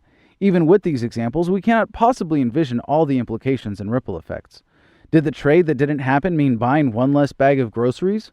Creation of one less job? One less person who could afford vital medical care? If governments only stole from us and left us alone, the impact would not be nearly as bad. Governments can steal more when they use our money against us through enforcement and suppression of economic activity. The amount of human effort diverted by wars and police states is painfully obvious. The less obvious tragedy is that governments pervert the minds of so many eager, capable people and divert them from serving people in the free market to pointing guns at people, enforcing the will of special interests, protecting politicians, and killing each other. The resources devoted to bureaucracies and their disastrous diversions of energy away from productive ends are staggering. If someone about to do something productive has to stop to ask a bureaucrat for permission, both they and the bureaucrat are kept from producing something of value, while even more energy is diverted to support them while doing nothing productive. This is made possible by the threat behind every regulation. If you don't do what we say, we will come and take you away. The effect of governments misdirecting resources is enormous. How much happier we will be without violence is incalculable. A voluntary society represents a free trade ideal in which all interactions are free of force and coercion. In that environment, all relations are voluntary and we choose to engage because we think we will personally benefit. In a voluntary society, the individual person is considered the ultimate means of production. We are happier and more prosperous because all of our interactions with others enrich our lives. Violence, coercion, and conflict are unproductive. Peace, self-ownership, and free trade are essential for any society to reach its potential. Section 2. Money. Most of us never bother to properly answer that nagging question, where does money come from? Governments and banks like it that way. Money is simply a medium of exchange. Many things other than official paper bills function as money. Without a medium of exchange, a person who wants one thing has to find someone who has exactly what they want and wants exactly what they have to trade. Something becomes money when it is widely accepted enough that people will take it in trade, knowing they can take it to someone else to get exactly what they want. Historically, different things have served as money at the same time at the same place. Before centrally imposed currencies, no economy was dependent on a single medium of exchange. This meant different ways of accounting for value or storing value could meet the needs of the market as they developed. One disadvantage was that whatever was being used as currency could not be employed or consumed. Without a single unit of accounting, the widespread reach of industry might have been hampered, but in the absence of a centrally imposed currency, the market would have quickly established a universal standard as needed. Even now, at the height of centrally imposed currencies, many transactions happen as barter, in some way off the record, or based on an alternative means of accounting for value. Sometimes governments operate central banks themselves. Sometimes they use public-private partnerships. But either way, coercion is what makes a currency the official medium of exchange. If you use a currency they don't like, people with guns will come and lock you in a cage. They need us to use the official money or else the modern banking racket doesn't work. In a free market, banks provide very important money management services. While money is a medium of exchange, it is still subject to the fundamental forces of supply and demand. When the banks create more money, they are inflating the money supply, increasing the amount of currency in circulation, and devaluing all the money currently being held. Creating money and forcing us to accept it is worse than stealing because it attempts to hide how badly we are getting cheated. It also hides who is responsible. Is it the central banker who creates more money? Is it the politician who votes for the debt? Is it the tax enforcer? Is it the banker who gets to decide who gets massive loans? Maybe it's the voters who are fooled by politicians who do nothing to challenge this racket because they serve as its cheerleaders. Many people profit from centrally imposed currencies, so their supporters are fierce and well-funded. They are the politicians who deliver pork to their voters and payoffs to key demographics. They are the government contractors who give kickbacks to politicians in appreciation for exorbitant profits. They are the bankers and heads of financial institutions. The beneficiaries of the system have a huge advantage over everyone else, not just by getting so much free money, but also by getting to spend that money before its price-raising effects are felt throughout the market. Some central banks use price stability as their excuse for creating money. This is one way governments work as promised. As a healthy economy develops, production techniques improve, technology improves, and efficiency improves, so prices come down. This means the average person can afford more stuff, more services, and a higher standard of living. Central banks are limited in how much money they can create by complaints about rising prices, but to the extent prices do not go down as much as they should, wealth is being robbed from us by those who are getting all the benefits of being hooked up to the central bank. The effects of a central bank are pervasive and far-reaching. Not every new unit of currency created goes directly into the hands of the beneficiaries. That would be too obvious. Much of the money goes to various government programs. This money often ends up going to purposes valued by the market, but in a way that reinforces dependency on the central racket. Much of the money goes to educational institutions or other influential groups, and the conversation is polluted with bias. Some of the money finds its way into economics departments at universities, where the next generation is taught that the fraud is not only harmless, but essential. This message is then echoed in the mainstream media. Forcing someone to use a currency that is constantly losing value discourages savings. The distortion of the savings-spending balance has even worse long-term effects like malinvestment and bubbles. The flow of money created by central banks and other major financial institutions attached to them encourages wild market swings through reckless investment. Often coupled with the effects of central banks are government edicts, tax breaks, or other incentives that channel money into certain areas, creating massive bubbles that inevitably pop with painful consequences. Despite attempts to kill competing currencies, technology is making it impossible to stop the increasing demand from being met as more of us realize that holding government money is an avoidable way of paying taxes. Governments have often resorted to confiscation of precious metals or other strict regulations on their trade and ownership, but because they have never been perfectly effective, people have always sought to own gold and silver as alternative stores of wealth. Due to this demand, use of gold and silver has increased dramatically in recent years. The most important developments in money will be those that do not just repackage or accelerate old forms of it, but create entirely new systems. Digital decentralized cryptocurrencies are already being tested by the market and might just be the new money that completely replaces centrally imposed currencies. No one knows what future markets will demand from their money or how technology might meet those demands. Existing technology already empowers us to opt out of government money systems.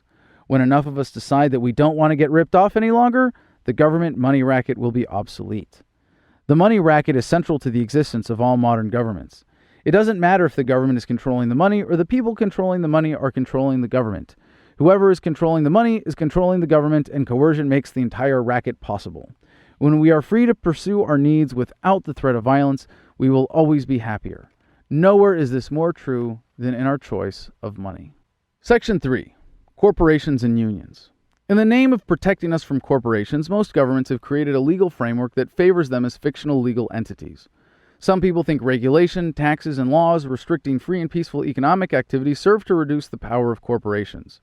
In reality, large corporations support these policies, and people who control vast amounts of wealth pull the strings. Corporations love regulations because they hinder competition. They support taxes because they can afford ways around them. They love it when we turn to governments for protection from corporations because the results usually protect them from accountability. For the super rich who might have owned slaves directly in the past, governments keep citizens on the big plantation of corporatism and tax slavery. With the rise of corporatism, laborers, and anyone who did not benefit directly from corporatist policies, were at a great disadvantage. The formation of powerful unions was a predictable result. Everyone is entitled to freedom of association and speech. We can meet with whomever we like, when we like, and say what we like. As individuals, we have a right to choose to work or not work at any time, and to communicate our reasoning with our employers. However, in the course of resisting the unjust powers corporations gain through government, unions themselves have gained unjust powers. Unions do not have any special rights as groups that individuals do not, but governments have been happy to pander them to build constituencies and make it appear that they're looking out for the common people. Unions do not have a right to keep anyone from working. Unions ask governments for laws that allow corporations to buy benefits without paying taxes, but then every worker who is not in a union or working for a corporation is disadvantaged in the market for those benefits. Workers become more dependent on corporations and less able to opt out of tax slavery. When you have a job, you do not own it. A job is an agreement with someone, a group of people, an organization, or a corporation. No one can take your job. If the conditions around the agreement change, the agreement may be changed or terminated. The idea of a job as a possession is at the core of many bad government policies that are excuses to use force against people exercising their rights. Just as members of a union have a right to stop working, non-union members have the right to start working. As free people, employees and employers have the right to set the terms of their relationships and walk away at any time if they are unsatisfied. Laws that force us out of productive relationships are especially brutal.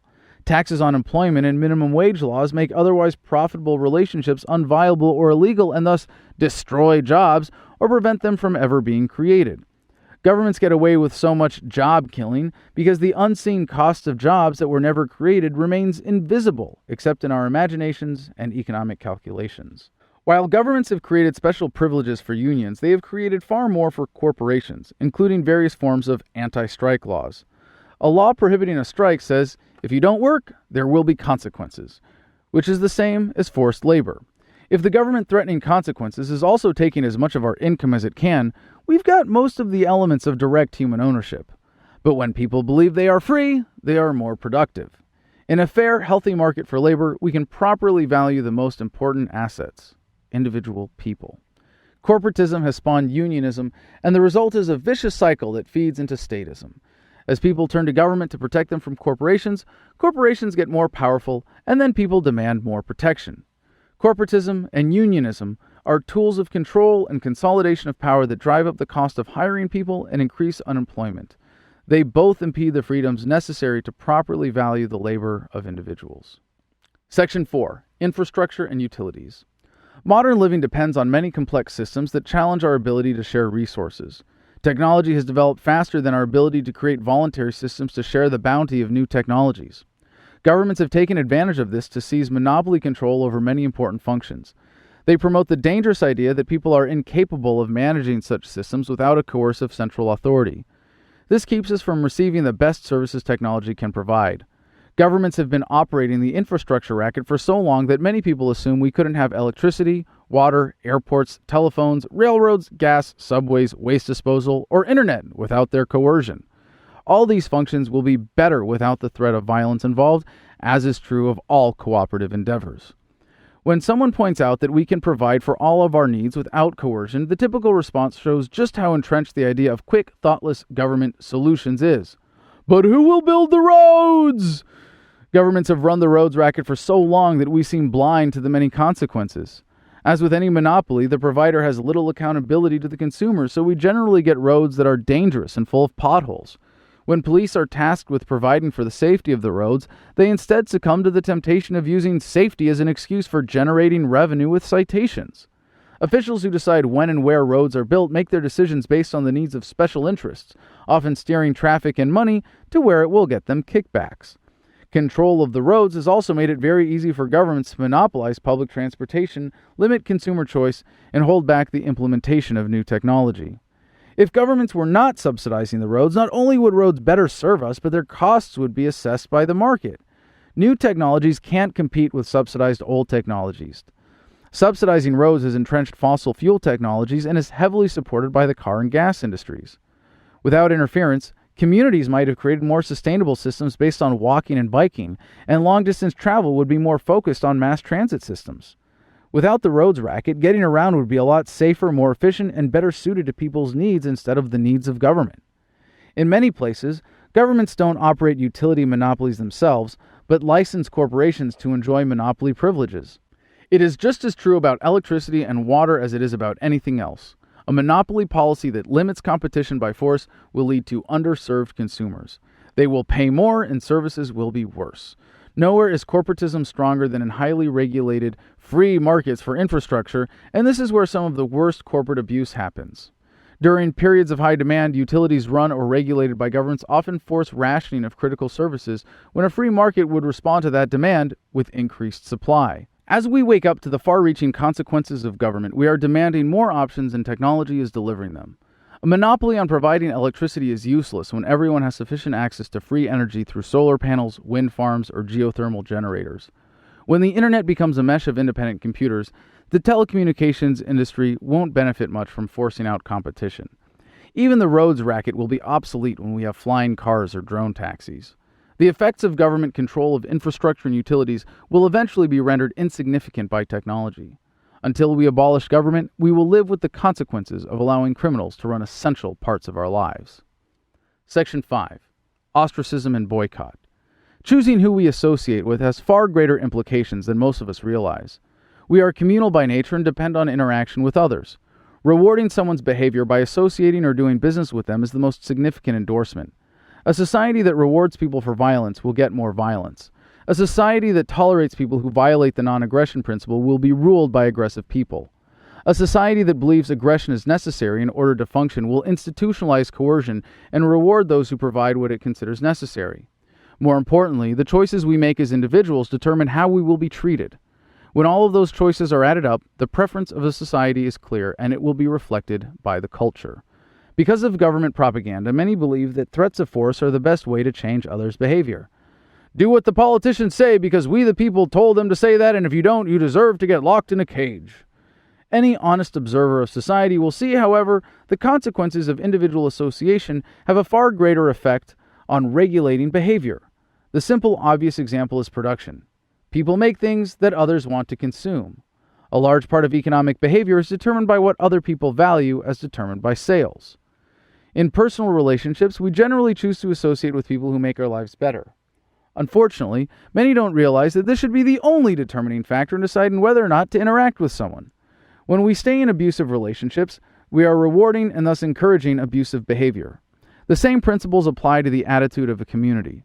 You might want to buy something because it's a good deal and the product itself makes your life better, but if the seller uses your money to pollute the environment or support politicians, that needs to be factored in. A community that gives in to an abusive relationship with government will get more abuse. When people decide not to support a company at the same time because of its behavior, it's called a boycott. Sales determine corporate behavior far more than regulation.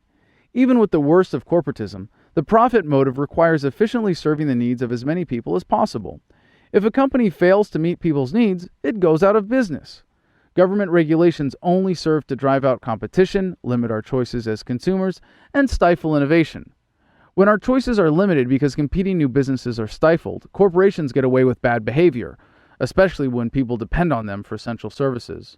All of our choices as consumers have an impact. Reputations, referrals, social status, and existing customer satisfaction can be factors in deciding whether or not to associate with someone, but when buying expensive items or medical services, we often seek formal approval or endorsement by experts. While governments will never fully monopolize this most important function, many try to with the licensing racket. Licensing sounds good because we all want reliable services and qualified people, but that's why it's unnecessary. There's nothing wrong with a group saying that if you don't meet their standards, they won't certify you, but when the governments do that, not only is it funded by taxation, it comes with the threat of force. This means governments decide who is allowed to do business based on the desires of their sponsors. This also serves as another form of taxation because getting licensed is often expensive. When judging whether or not to do business with someone, rarely is government approval sufficient. In fact, government licensing is often so unreliable that even if the standards were appropriate, it couldn't be trusted. We don't have the right to vote for a politician who's going to hire an enforcement officer who is going to threaten people or punish them with fines, theft, for doing things we don't like. The only right we have in regards to someone doing something we don't like, if they are not violating someone's rights, is to walk away. Even in most cases, when someone is violating the rights of others, walking away, fully disassociating, and encouraging others to do the same is far more effective than violence. When all the people in a community disassociate from someone, the result is ostracism. This may be geographical or not, but one does not need to be expelled from an area to be effectively cut off and isolated. In cases of extremely violent and dangerous individuals, ostracism may be insufficient, but addressing that issue by pooling resources peacefully will be far more effective than by using this as an excuse to punish an entire society with taxes. We have an innate instinct for punishment, but justice is not served by another injustice. Choosing who to interact with carefully will achieve the stated goals of government regulation peacefully, efficiently, and morally. In our daily lives, we all have an important role to play in achieving a more free and just world. Every choice we make is an expression of our values. This powerful process of everyone expressing their preferences to determine social standards is only stifled by government. Section 6. Everything is economics. When the principles of economics are applied only to things that can be valued in numbers, we miss out on their most important lessons. We tend to think of economics as stuff having to do with money, but many exchanges of value occur without being counted in numbers at all. Every human interaction can be better understood as an economic exchange. We might think this cheapens interpersonal relations, but it actually elevates them. Drawing an arbitrary line between what is and isn't part of the economy limits our understanding of how rich we all are and keeps us from properly understanding our most important relationships with friends, family, and loved ones. We don't need paper or numbers in a relationship for there to be a great exchange of value.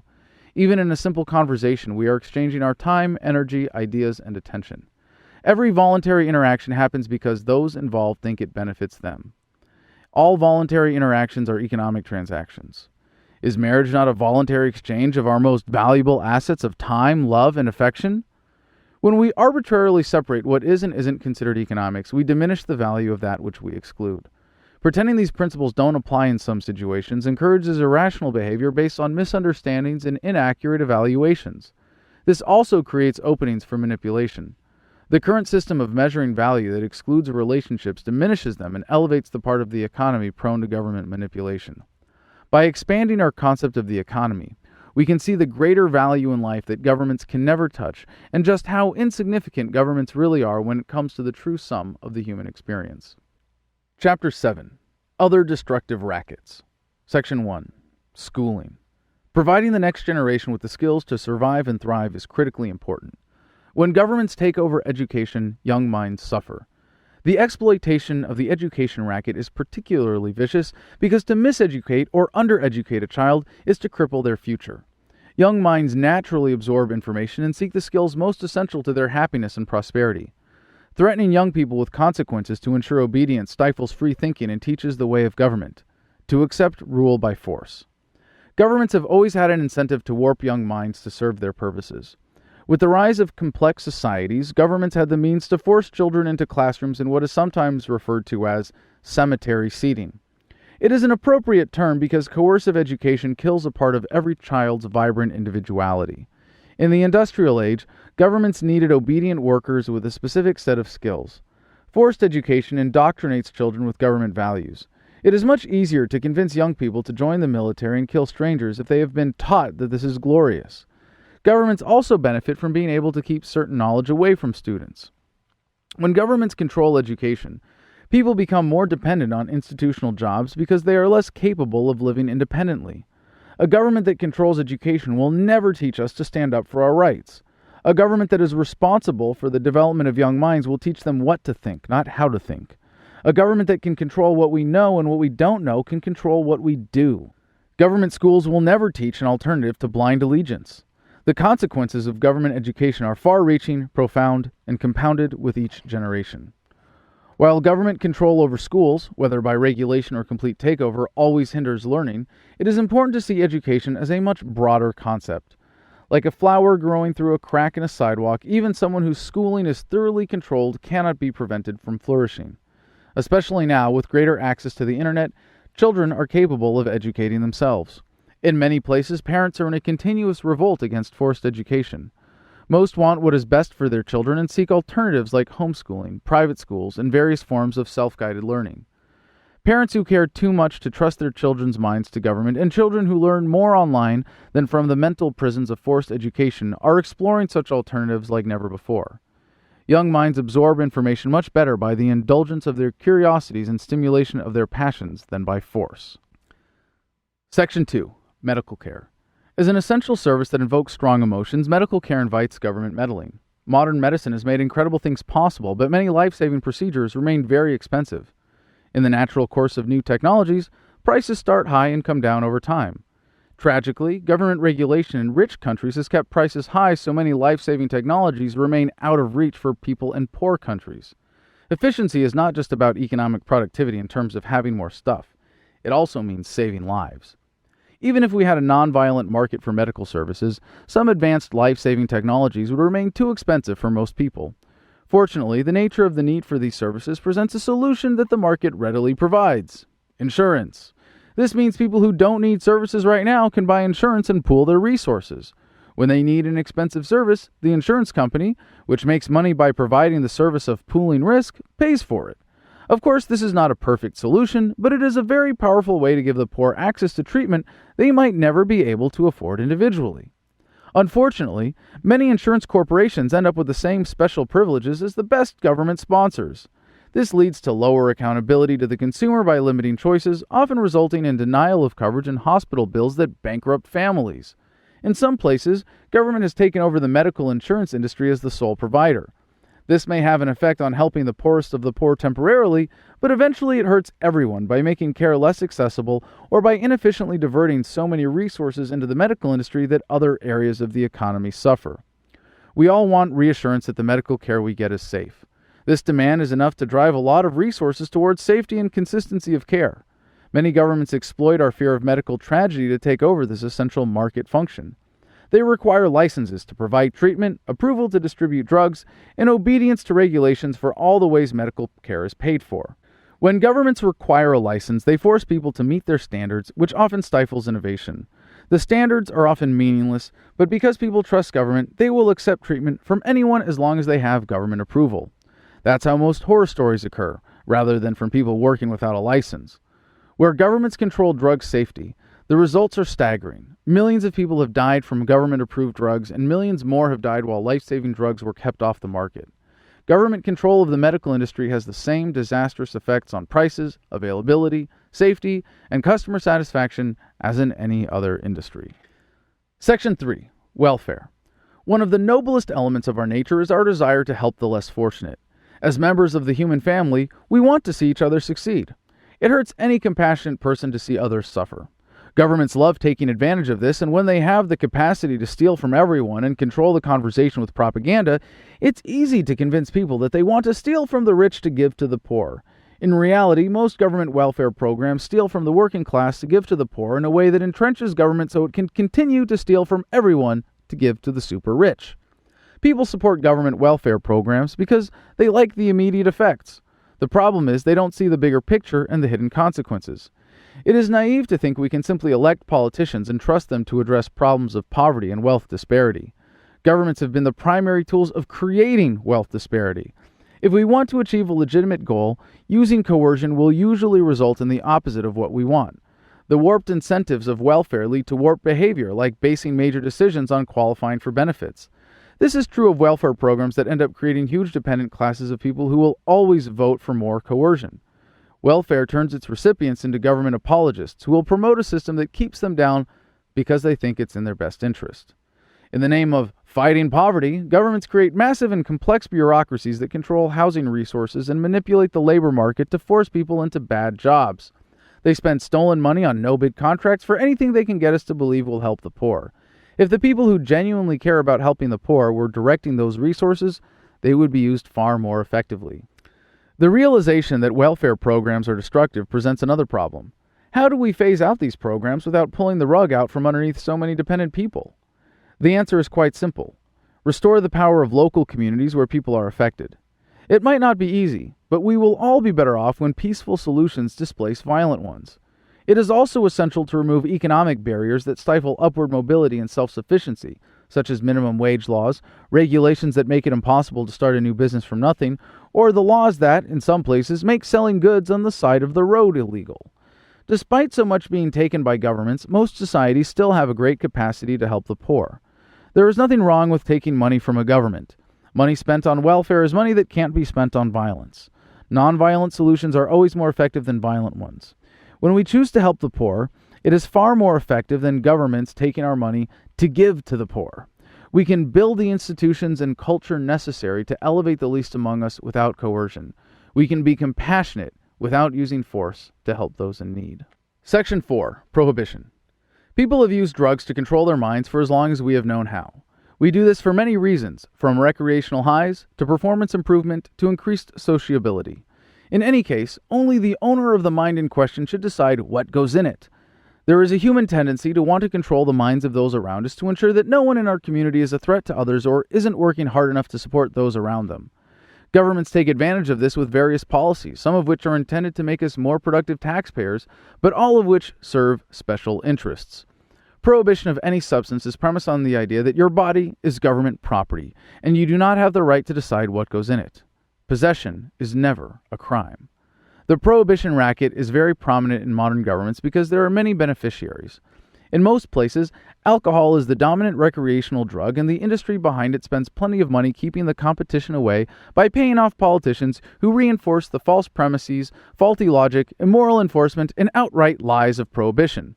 In the case of marijuana prohibition, as well as for numerous other natural drugs with healing properties, the pharmaceutical industry has an enormous incentive to keep cheaper, sometimes free, and more effective drugs illegal. Keeping drugs away from people who want them is an impossible and endless task that requires vast resources to be diverted to police and those who equip them. These groups all have an interest in supporting prohibition, and many have no problem lying to the public or hiring politicians to do it for them.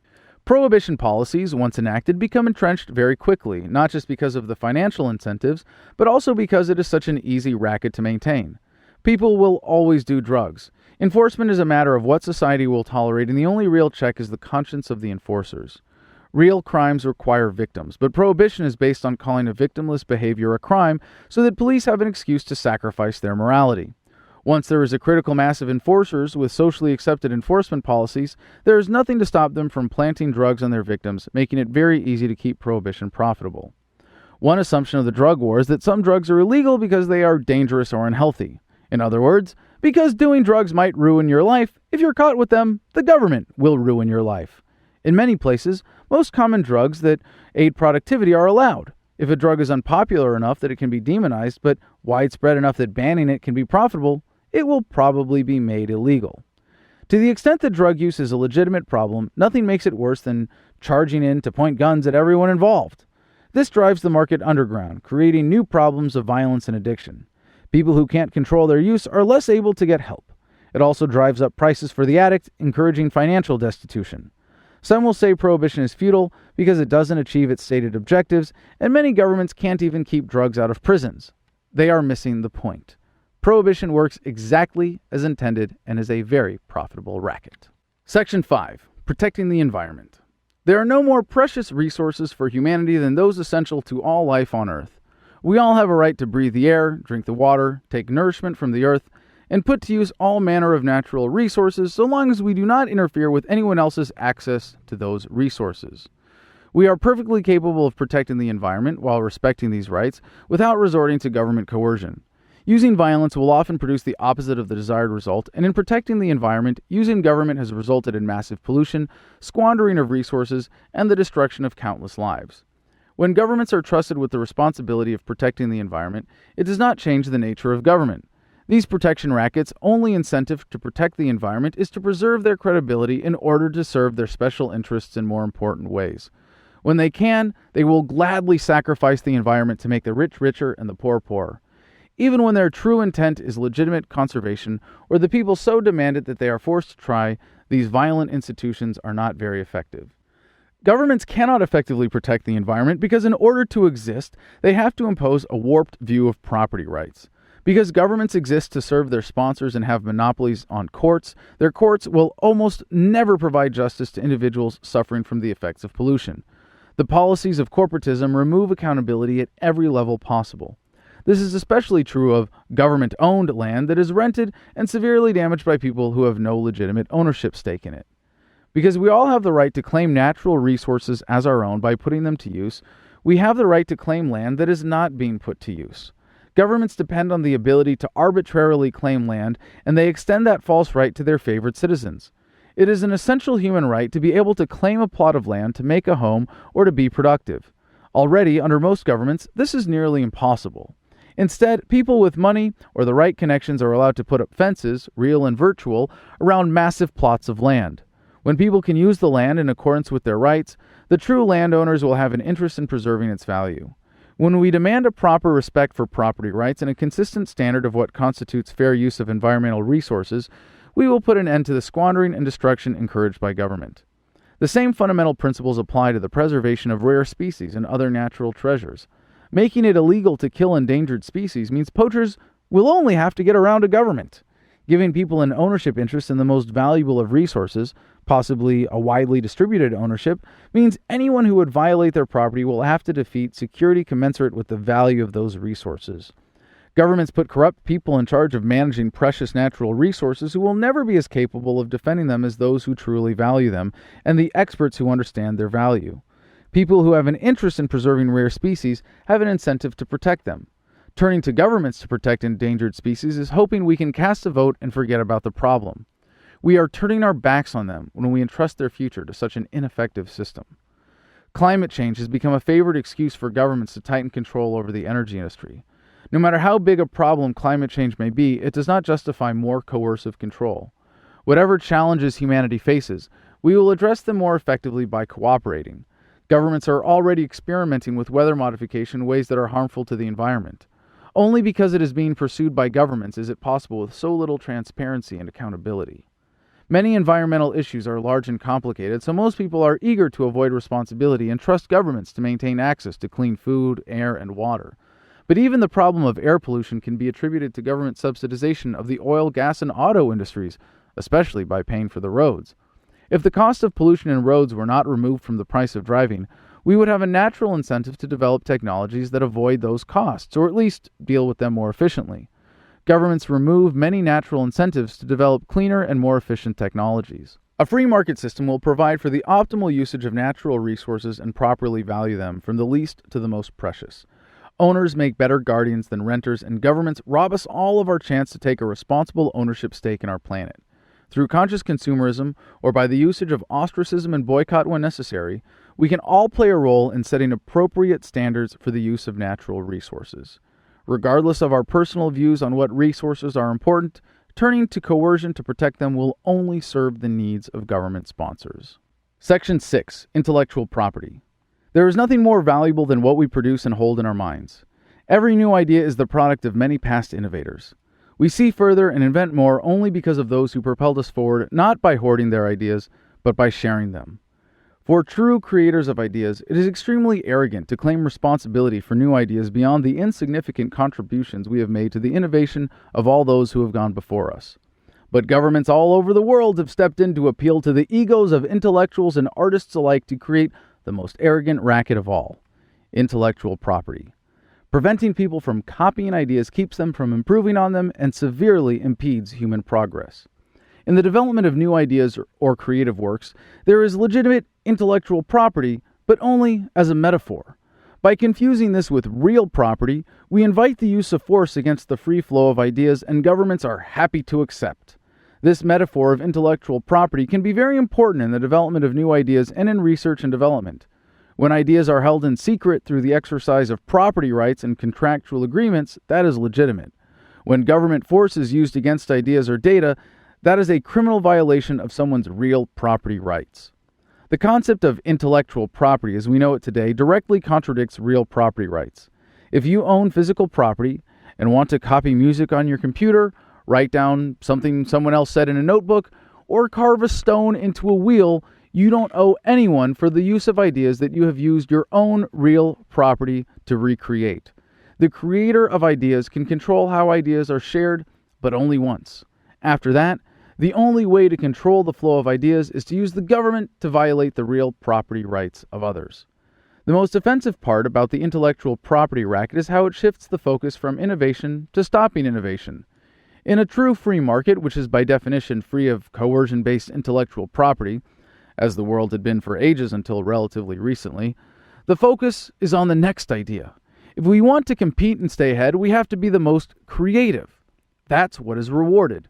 We wouldn't say the fashion industry lacks innovation because specific styles can't be patented. Imagine a world in which the cut of a sleeve can't be copied, or the idea of pants. If only one company was allowed to make jeans and someone else tried, they could send police to shut down their operation. Or food. Imagine if chefs couldn't copy recipes. In the media today, the ravages of IP are plain to see. Look at the consolidation of power in the music industry. How much better would our lives be if everyone who made music was making it for the love of innovation, and what we heard wasn't decided by radio stations and record labels? Same with movies. We should not have so much power concentrated in the large corporations that come to dominate any field subject to the intellectual property racket. Taking away this corporatist advantage would radically improve creative innovation. As for inventions that require massive development costs, the ideas should be allowed to go to those most efficiently capable of producing the goods people want to consume. For inventors, this would mean we can't come up with one idea, file a patent, then sit back and collect royalties. This would open up the field to everyone, make it more competitive. To make money as an inventor, we would have to be good enough that people would want to support our next idea, which is essentially what corporations do when they take the best minds into their labs and claim to own their ideas. Crowdfunding is one thriving alternative model. The same principles apply to software development. Working on code in the sequestered way dictated by intellectual property, as opposed to open source, means stifling collaboration. In the case of the pharmaceutical and medical technology industries, the intellectual property racket has had disastrous consequences. Instead of developing drugs that best serve our needs and save lives, resources are diverted to developing drugs that make more money due to artificial incentives. Lives are lost because market forces are kept from bringing down the cost of new drugs. The internet has removed so many barriers to sharing ideas that some business models based on the intellectual property racket can no longer compete with those based on free data. Without the need for physical distribution networks for music, video, and everything else that can be digitized, it is easy for anyone to compete as a content creator on the merit of their creative works. Content creators who want us to benefit from their work will encourage sharing. Because it is morally wrong to use force to impede the free flow of ideas, as free people, we have the right to copy music, movies, text, and ideas. Because the free flow of ideas is essential to human progress and happiness, we also have a right to defy and resist any attempt to take our real property in the name of the dangerous fiction commonly referred to as intellectual property. Chapter 8. Government and Love. Section 1. Sex, Marriage, and Family. We shouldn't have to insist that our personal, romantic, and family relations be absolutely free of violence and coercion. We expect freedom in our relationships, but how we relate to the relationships of others is an entirely different matter. While many people want to help others have more fulfilling relationships, some simply want to exercise control over others and impose their values. This is where governments come in with their laws and their coercion. Because every law is backed up by the threat of force, every law aimed at controlling personal relationships is guaranteed to reduce their quality. When people are insecure about their sexuality or ability to reproduce, that insecurity is projected in attempts to control the private relationships of others. But the real threat is their own insecurity. All societies have developed norms of sexual behavior over time to ensure procreation, but imposing them by force is guaranteed to reduce satisfaction. While such laws may encourage, or in some places discourage, procreation, they do so at the cost of quality parenting. People who receive financial incentives for having children will be less enthusiastic about parenting than those doing it for the intrinsic satisfaction. Laws attempting to control sexual behavior are backed by the threat of violently invading someone's bedroom. If people are involved in a relationship or exchange of physical pleasure in which both consent to what is happening, it is a crime to interfere with their relationship. Such laws are generally unenforceable anyway. They serve greater purposes than their absurd stated objectives by allowing governments to set the standard of sexual behavior and by giving them another weapon to use against deviants. As many people understand it, marriage is a lifelong commitment between individuals based on a sacred vow.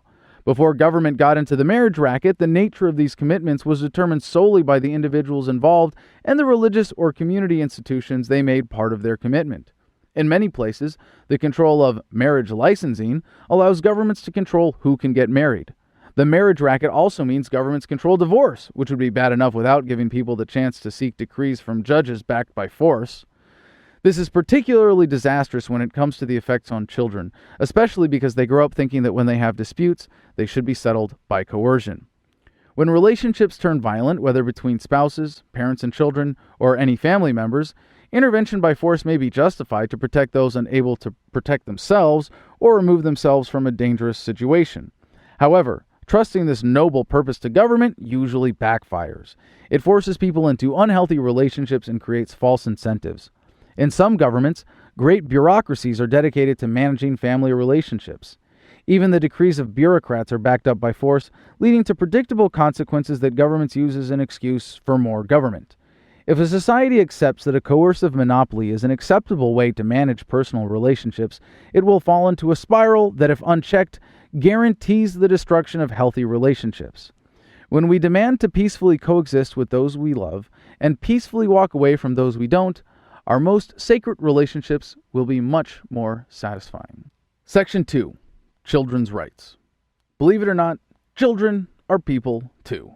Even before birth, we are all capable of expressing our will and deserve to have it respected without forceful interference. Parents make up all kinds of excuses to make their job easier, but the most destructive are those that deny children these fundamental rights and claim children as the property of parents. A child is a person, not a piece of property. When a child is respected as a person, it is no longer acceptable to strike a child or violate their rights in any way. In no way does this diminish the extreme responsibility parents take on as guardians of those who are not yet capable of meeting their own needs for safety and security. Treating children like property might make a parent's job easier temporarily, but it stunts their psychological development and conditions them to be treated like property by other authority figures, which is exactly why governments encourage this behavior. Most governments create a legal framework around the idea that children are the property of their parents, or at least are not fully people until they attain an arbitrary age or legal status. This reinforces the idea that rights are merely privileges to be given or taken away by an authority. While parents take on a certain responsibility as caregiver, they have no right to deny the will of a child to the extent it is properly expressed. Parents are not justified in using government to help them enforce their false ownership of a child. Children know when they are being treated like property and tend to resist it. The best parents are those who raise their children with an understanding of the great responsibility of parenthood and establish relationships based on understanding and respect rather than the threat of force. Most parents have a genuine desire to ensure their children are educated, but the government takeover of the education industry has led to a sense of helplessness among parents. In their eagerness to meet social standards of education, they are generally happy to turn their children over to government. Because children are people, they have the right to choose the course of their own education, not just from some arbitrary age, but from the moment they are capable of expressing a preference. This ensures the optimal engagement of a child's mind, which is constantly seeking to observe, learn, and develop the skills essential to providing for its own happiness. As we are all empowered by the wisdom accumulated through the ages, children are especially empowered. This is particularly true as technology makes information accessible at younger ages every day, and parents attempting to control their children are no longer capable of doing so by keeping knowledge from them. While people in general are smarter than they have ever been, children are even more so, and society will adjust and be happier for it. As they demand their rights of personhood, children will get them, and the sooner they do, the happier we all will be. Section 3. The evolution of parenting. When we create another life, we take on a special relationship with that individual as a parent. The same is true when we adopt a young person and take on the responsibility of a parent. As with any relationship, it is up to us to decide the terms. It is critical to respect that we do not get to decide the terms for others, and we do not get to impose our standards. The most important thing you can do as a parent is ensure that your relationship with your child respects their personhood. As we better understand parenting, we can eliminate the use of force as a tempting but counterproductive technique to influence our children's behavior. But truly respecting and nurturing a fellow human means much more than not spanking them. As we become more efficient, we free up more time and energy for better parenting. If the moral argument was not compelling enough, science has clearly demonstrated that hitting children interferes with the healthy growth of their brains. Using violence against children teaches them that violence is an acceptable way to settle disputes and influence others. When a parent hits a child, they often forget the physical nature of the relationship from the child's perspective and just how intimidating they can be. This also warps a child's view of authority. The use of violent language, yelling, and anger can have the same effect and teach children the same destructive habits. Parents should use reason and logic to influence the decisions of their children and use force only when immediately required for safety. This is the same standard by which we would like to be treated as adults. Communicating needs and requests is more effective than making demands and threatening consequences. Sometimes this requires patience, but a little patience to inform and educate early on will save parents from dealing with irrational behavior later. When parents say, "because I say so," they are conditioning their children to submit to authority and missing the most powerful opportunity to teach by example. This principle should be applied more broadly to our attitude towards our children's education. Parents should facilitate natural learning, not force their children into indoctrination centers. Only by teaching our children with reason and logic can we expect them to be able to think for themselves. While you have no obligation to use your body to bring an unborn child into the world or to nurture a child, parents enjoy the privilege of defining a sacred relationship. If you define it as one of ownership and domination, you will raise a child who will contribute slavery and servitude. Effective parenting will break the cycle of violence, and each generation will be much more loving and capable than its predecessor because we naturally strive to be better parents. Section 4. Bullying. To anyone who understands bullying, it is ironic to see government schools trying to tell children that bullying is unacceptable. What they are really saying is that bullying is only acceptable when done by government. Children are too smart to miss the hypocrisy. Governments depend on controlling language. Words are redefined or vaguely defined to serve their needs. Any time we introduce a specific definition of bullying, it reveals that government is the biggest bully of all. To bully someone is to try to affect their attitude or behavior through intimidation or threat. This implies the use of some superior force. By definition, there is no organization of force superior to government. Every law it passes is backed by the threat of force. Predictably, government bullying is not restricted to its official and stated purposes. Because they create arbitrary authority, governments encourage bullying by individuals who can use authority against people, like police, bureaucrats, and politicians. Children are great at learning by example. The bullies on the playground are most often the children of parents who bully them. Telling children that government is good conditions them to be bullies. When we vote for politicians, who at best manage institutional bullying and at worst are horrific bullies themselves, but tell our children not to bully, we send a clear message. Do as I say, not as I do.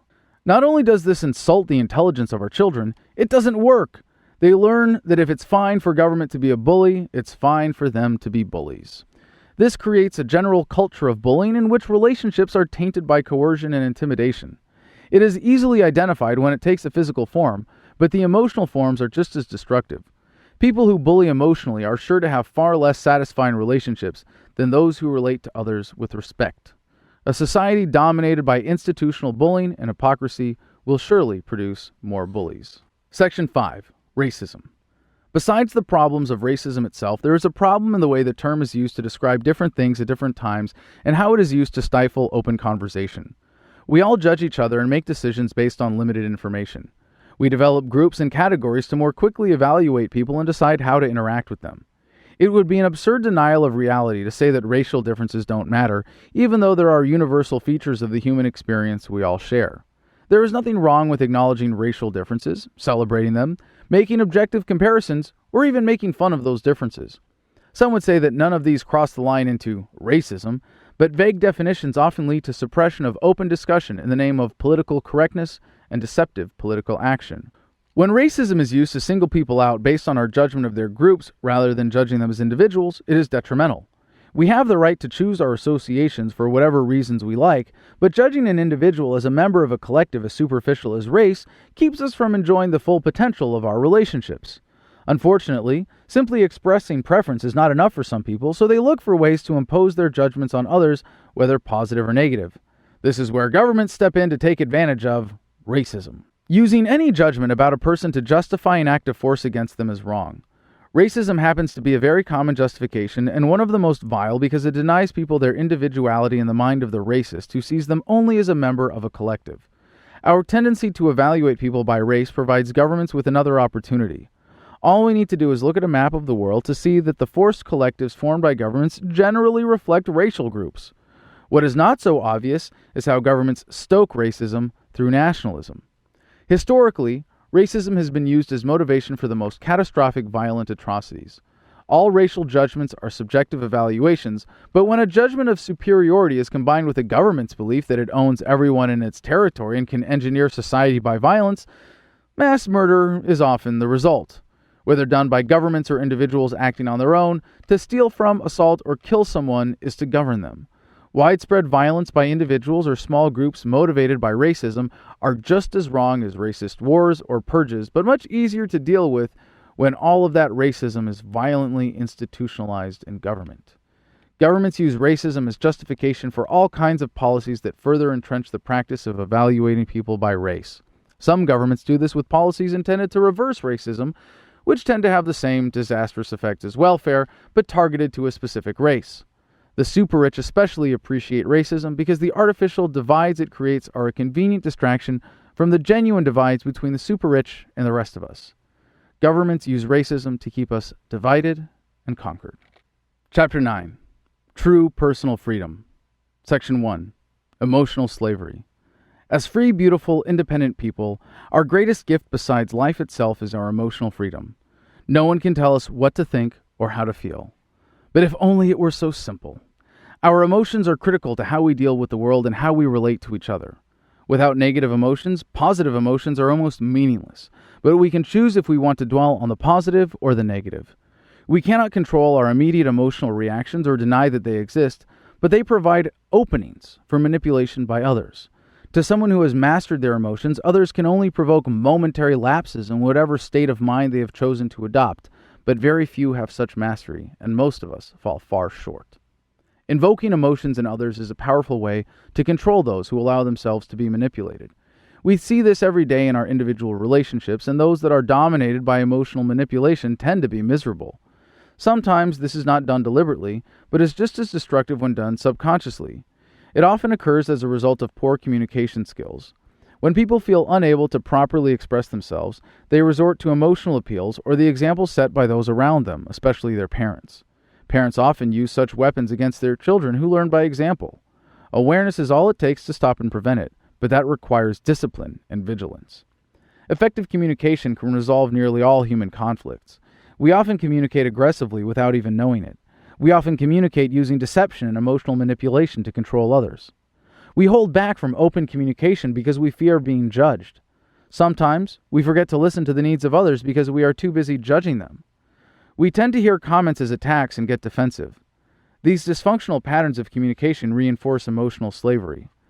True freedom means being able to communicate honestly, openly, and without judgment. The language of emotional slavery leaves us vulnerable to unsatisfying relationships. Non-aggressive communication fosters emotional freedom and fulfillment. Governments can control us by the direct threat of force, but it is relatively inefficient and creates far more resistance than emotional manipulation. Governments are especially adept at using propaganda to induce fear among citizens to control their behavior. When people are frightened enough, they turn to governments for protection. Because we all fear the judgment of others to some degree, governments also use propaganda to manipulate our perception of the expectations of others. If propaganda creates the impression that all the other citizens expect us to be obedient, our default position will be obedience, and that can only be overcome with careful, rational analysis.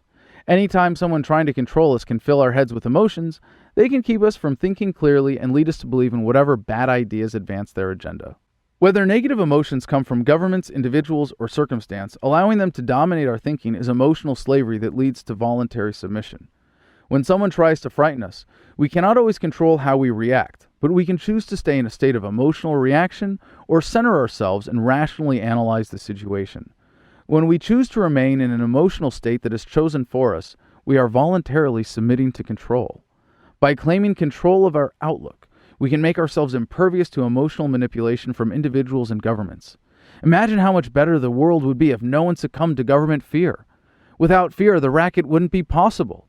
Governments couldn't convince us to support wars or the policies of the police state or the idea of government itself. Patterns of manipulation are passed from generation to generation. But with increased consciousness of this broader problem through therapy, mental health awareness, better communication habits, and better practice of meditation, these habits are slowly being unlearned. Section 2. Health Freedom. There is nothing more important to living well than a fully functional mind as part of a healthy body. We all value our health, and yet we trust governments to tell us which food, drugs, and chemicals are safe. They only care about our health so long as it serves their interests. Besides the desire to keep citizens docile and obedient, when it comes to the health industry, governments increase their power by getting citizens to trust them, then selling that trust to the highest bidders in the food, pharmaceutical, and medical industries. Government approval is not good enough if you care about your health. If we are to be free, we must be healthy. If we are to be healthy, we must stop trusting governments. Except for those who are completely food independent by gathering, growing, raising, and/or hunting all of their own food, we rely on many indirect information sources to determine if the food we consume is safe. We seek the approval of experts and authorities to save us from having to do a detailed analysis of everything we eat. There's nothing wrong with that if we know who to trust. Many private organizations test food for pollution and bacteria and are critical to ensuring food safety all over the world. In many places, governments have completely taken over food safety services. This often results in bribes, lower standards, poor oversight, and opportunities for unscrupulous people to take advantage of people who will eat whatever governments say is safe. Abuse of food safety authority often means that foods which are unsafe are approved because of bribes, while healthy food producers are shut down or harassed by regulators.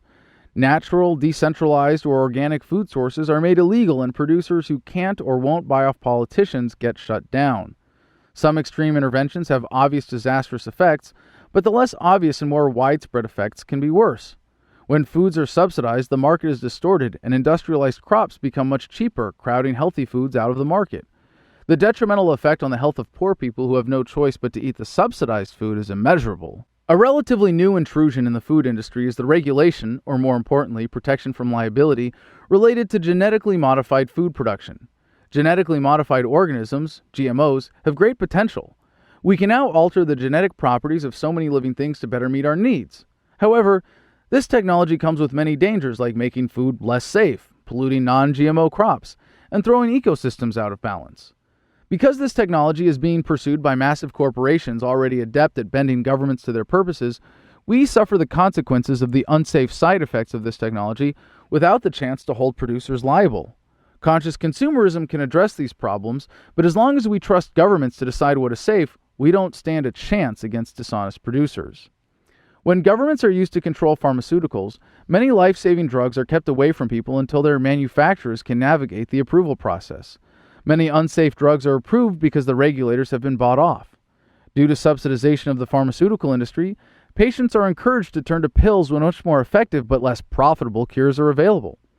Doctors who are protected from accountability and paid to push prescriptions will sacrifice the health of their patients for profit. In some cases, doctors can be made liable for not providing specific treatments. Vaccines have a role to play, but because of their mass appeal, they are often required, subsidized, or pushed by governments, and public health is compromised to serve government sponsors. While modern medicine has its virtues and can accomplish things natural remedies never could, the balance between natural remedies and modern medicine is skewed toward corporate interests by trusting governments to oversee the healthcare industry. The modern government-controlled lifestyle makes people unhappy in many ways. When unhappiness is uncontrollable, it is known as depression, and it affects millions of people all over the world. But unlike many diseases, depression is not an organic phenomenon, and aside from the obvious ways that governments make us unhappy, there are some specific policies that promote depression. Many government-approved ingredients in processed foods, pollution deemed acceptable by governments, and drugs judged to be safe by governments cause depression. Governments also promote depression-inducing tax slave lifestyles with limited access to nature. By choosing a different lifestyle, we can avoid these risk factors. The choice is clear.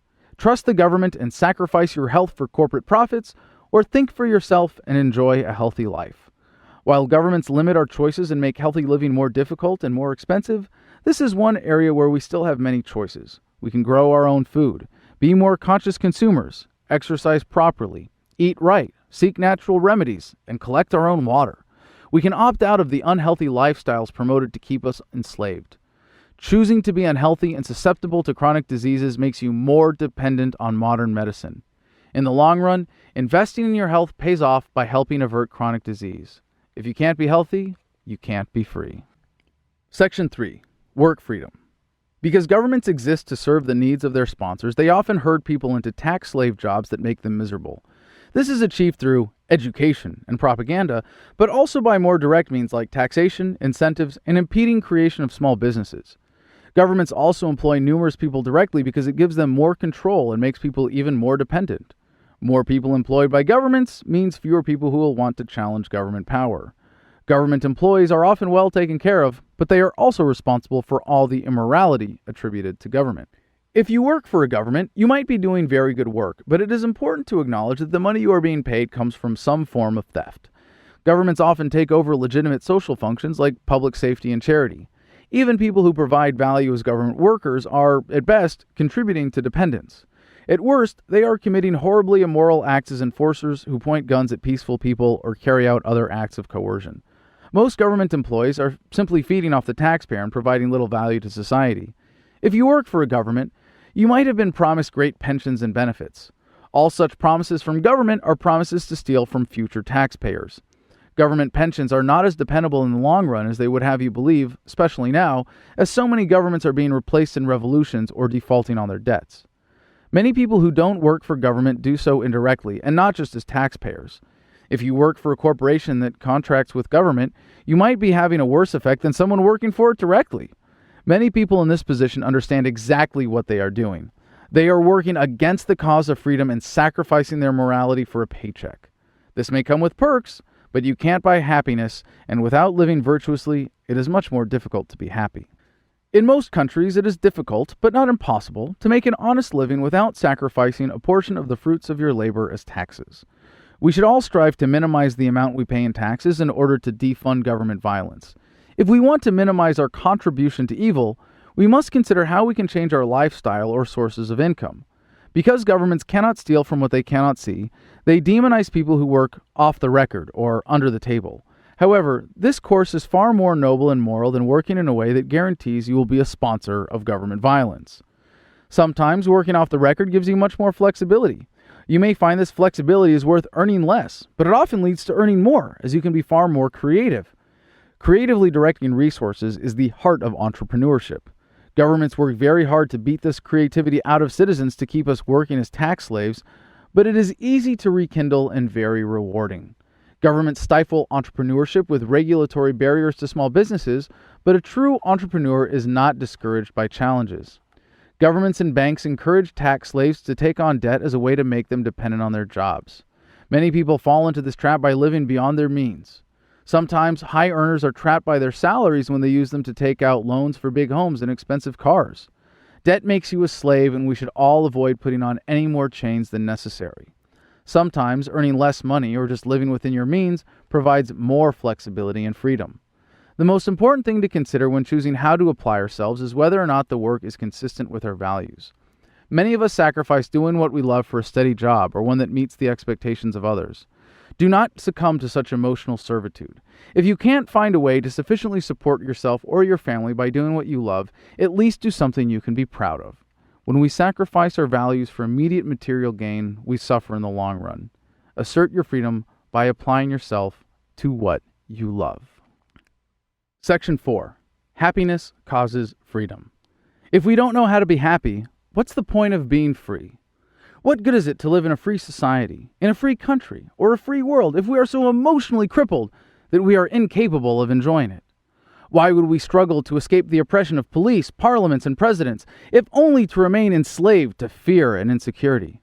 Many of us would assume freedom should lead to happiness, but that does not correctly describe the relationship. The way most of us understand freedom and happiness is backwards. Happiness is not the result of freedom. Happiness causes freedom. Do we need freedom to be happy? Most certainly not. Happiness is not pursued, captured, beaten over the head with a club, and hauled home to be enjoyed forever and ever. It is often pointed out that money can't buy happiness. Money can buy happiness only to the point at which money can no longer buy independence. But even that independence is based on an illusion of external conditions. The most successful people, by any measure, are as prone to misery and depression as anyone. Looking at the modern world and antidepressant consumption, we might conclude that wealth causes depression. Even a brief examination of the human condition reveals that happiness is not a pursuit as much as a choice. True mental freedom is empowerment to choose your state of mind. If the only happiness you ever know is dependent on external factors, you will remain a slave to circumstance and never be truly happy. You can only swing between happiness and fear, knowing deep down that if conditions beyond your control change, you won't be happy. What a sad state of emotional servitude and vulnerability. A crude animal in such a primitive state is dangerously prone to manipulation. While you will never control the challenges that life presents you, and you may never master your animalistic reactions, your mood and your frame of mind are your choice. This is the unique gift of human consciousness. This is the great beauty of human nature. This is the foundation of our capacity for love and connectedness, and thus, freedom. Being happy is as simple as changing your mind. Of course, this speaks to a range of mental states we can choose. With true mental freedom, we can choose to be determined, thoughtful, compassionate, patient, loving. But beneath all that, why would we ever choose to be any less than perfectly happy? While it really is that simple, and it really is that easy, it is a discipline of happiness. Emotions serve an essential role for survival. Fear and the fight-or-flight response have saved countless lives, but such hardwired responses often take over our evolved brains and keep us from fully using them. Rational fears become anxiety and insecurity. Disappointment becomes depression. Hostility becomes anger and hatred. The discipline of happiness is separating these reactions from how we deliberately choose to live our lives. It is the practice of living well. This empowerment liberates us, as individuals and as a species, from all past misdeeds of our primitive nature. Living well is not just the best revenge, it is the only revenge worth having. Happiness is the ultimate measure of success. But if you choose to dwell in fear, disappointment, and hostility, and choose to be unhappy, then you'll be unhappy. We are programmed to fear death, but wouldn't you rather face it rationally, calmly, happily? Fear not only makes us vulnerable to manipulation by those who would oppress us, it also tempts us to become oppressors. The tyranny of democracy encourages the broadest participation in fear-based oppression. Every politician's pitch is based on some version of, "If you give me power over you, I can make you happy and take away your fear."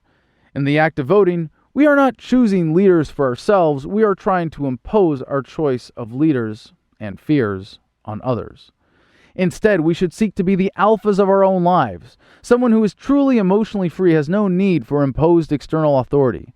The people who are the driving force behind statism are not happy, and truly happy people are not very political. The freedom movement is not a political movement.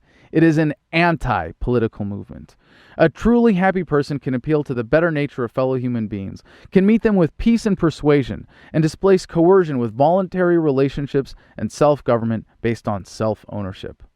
A person who knows their own capacity as a free, beautiful, independent person will never say, "But what will people think of me?" A person who can be happy in any situation will never say, "But what if I lose my job?" A person who knows self-discipline will never say, "But what if the sacrifice is too great?" The compassion of a truly happy person will say, "How could I possibly not share my joy and let some poor victimizer continue in the misery of oppressing others?" Only a mental slave will hate their oppressors. A free mind will pity them and seek to share joy with those who are deficient in love. We should not fight oppression or struggle for liberation, but rather empower those who have succumbed to mental slavery. The greatest weapon against tyranny is a mind that refuses to submit to manipulation. If we want to be warriors for truth, soldiers for justice, and champions of freedom, we must first attain the discipline of happiness and a great capacity for living in love.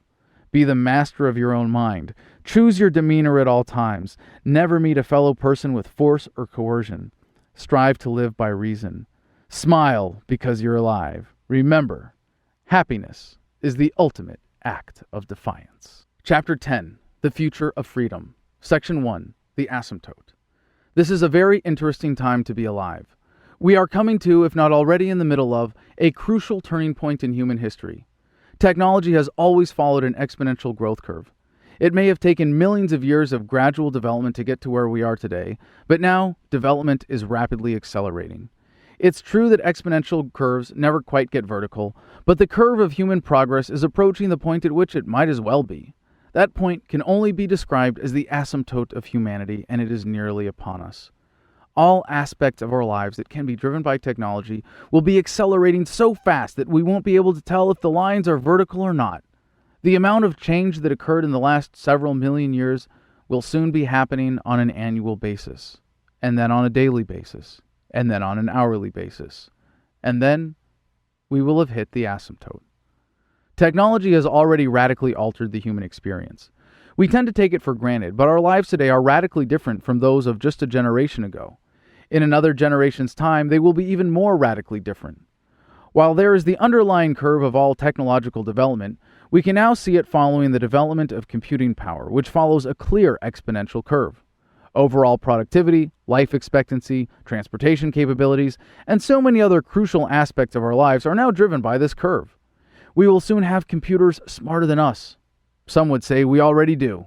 This new era of human existence brings great possibility and empowerment in ways we cannot imagine, in ways most people today can't even see how they're disempowered.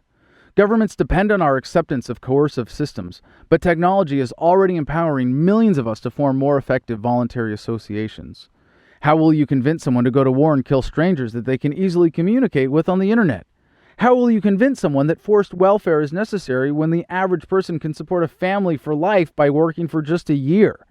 How will you convince someone to accept control by force once we have figured out the peaceful ways to accomplish everything people used to think required governments? In many ways, technology is already rendering governments obsolete, but that process is about to take off. Just using technology automatically leads to individual empowerment and will inevitably lead to greater freedom. Unfortunately, governments have always known this and sought to control technology.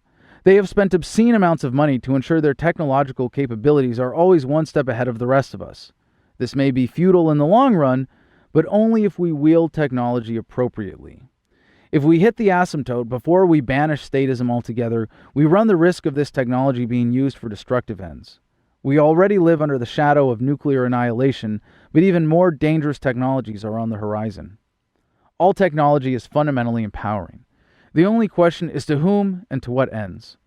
The profusion of cameras is scary when governments use them to monitor citizens, but it's exciting when it offers new tools for accountability and can be used to stop real criminals. Identification chips in our bodies are scary if governments can use them to cut us off, but they are empowering when used to better control the technology around us. Computers in our brains are scary if government spy agencies can read our thoughts, but they also have the potential to make us smart enough to not need governments at all. You might think, as exciting as all this sounds, most of us won't live to see it. Fortunately, medical technology is also driven by computing power, and therefore, so is life expectancy. If you are young and healthy today, by the time you reach age 100, we will have probably figured out the cures for all the diseases that 100-year-olds die from. Maybe by the time you're 200 years old, we will have figured out the cures for all the diseases that 200-year-olds die from. Human life expectancy has been increasing in line with technological developments, and to beat old age forever, we only have to make it to the point at which life expectancy is increasing more than 1 year per year. That could be a lot sooner than you think. We can see some technologies on the horizon and predict their impact. Cryptocurrency or other decentralized digital money will render government money irrelevant. Self-driving cars are right around the corner, but their impact will be insignificant compared to the inevitable leaps forward in our concept of personal transportation when flying drone taxis are possible. Maybe we'll have little helicopters that drop down luxurious cabins on a cable that we can summon at will. Flying drones are already showing great potential, at least when governments stop using them to kill and allow them to deliver food instead.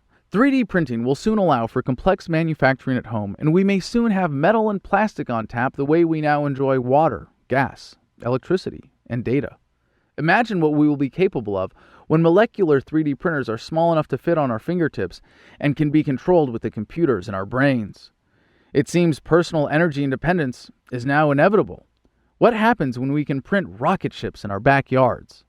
It seems like we're fighting over the silliest of stuff while the human experience is being radically altered. We're not just rearranging deck chairs on a sinking ship, we're shoving people out of the lifeboats. As we approach the asymptote, it is important that we come together in peace and harmony to use technological empowerment for good. It is crucial to spread awareness, empowerment, and the message of freedom. We may not be able to change the destiny of humanity, but we will enjoy shaping this beautiful process much more than just going along for the ride. Section 2. The Internet Effect. The most important modern technology that will help us bring about a voluntary society is already flourishing: the Internet. Many people described it as revolutionary when the Internet forever changed the way we communicate, shop, navigate, and research. And it was. But that was just the beginning. The Internet is still in its infancy and rapidly evolving. Society is just starting to feel its effects. Governments understand the threat of the Internet and have made various attempts to control it. Some large governments have already gone to great lengths to curb its impact, but this is a losing battle. However, we must remain vigilant to any attempts to stifle the free flow of information to ensure this most powerful tool can be fully utilized as a force for positive change. Simply as a tool to increase productivity, the Internet is an unstoppable force.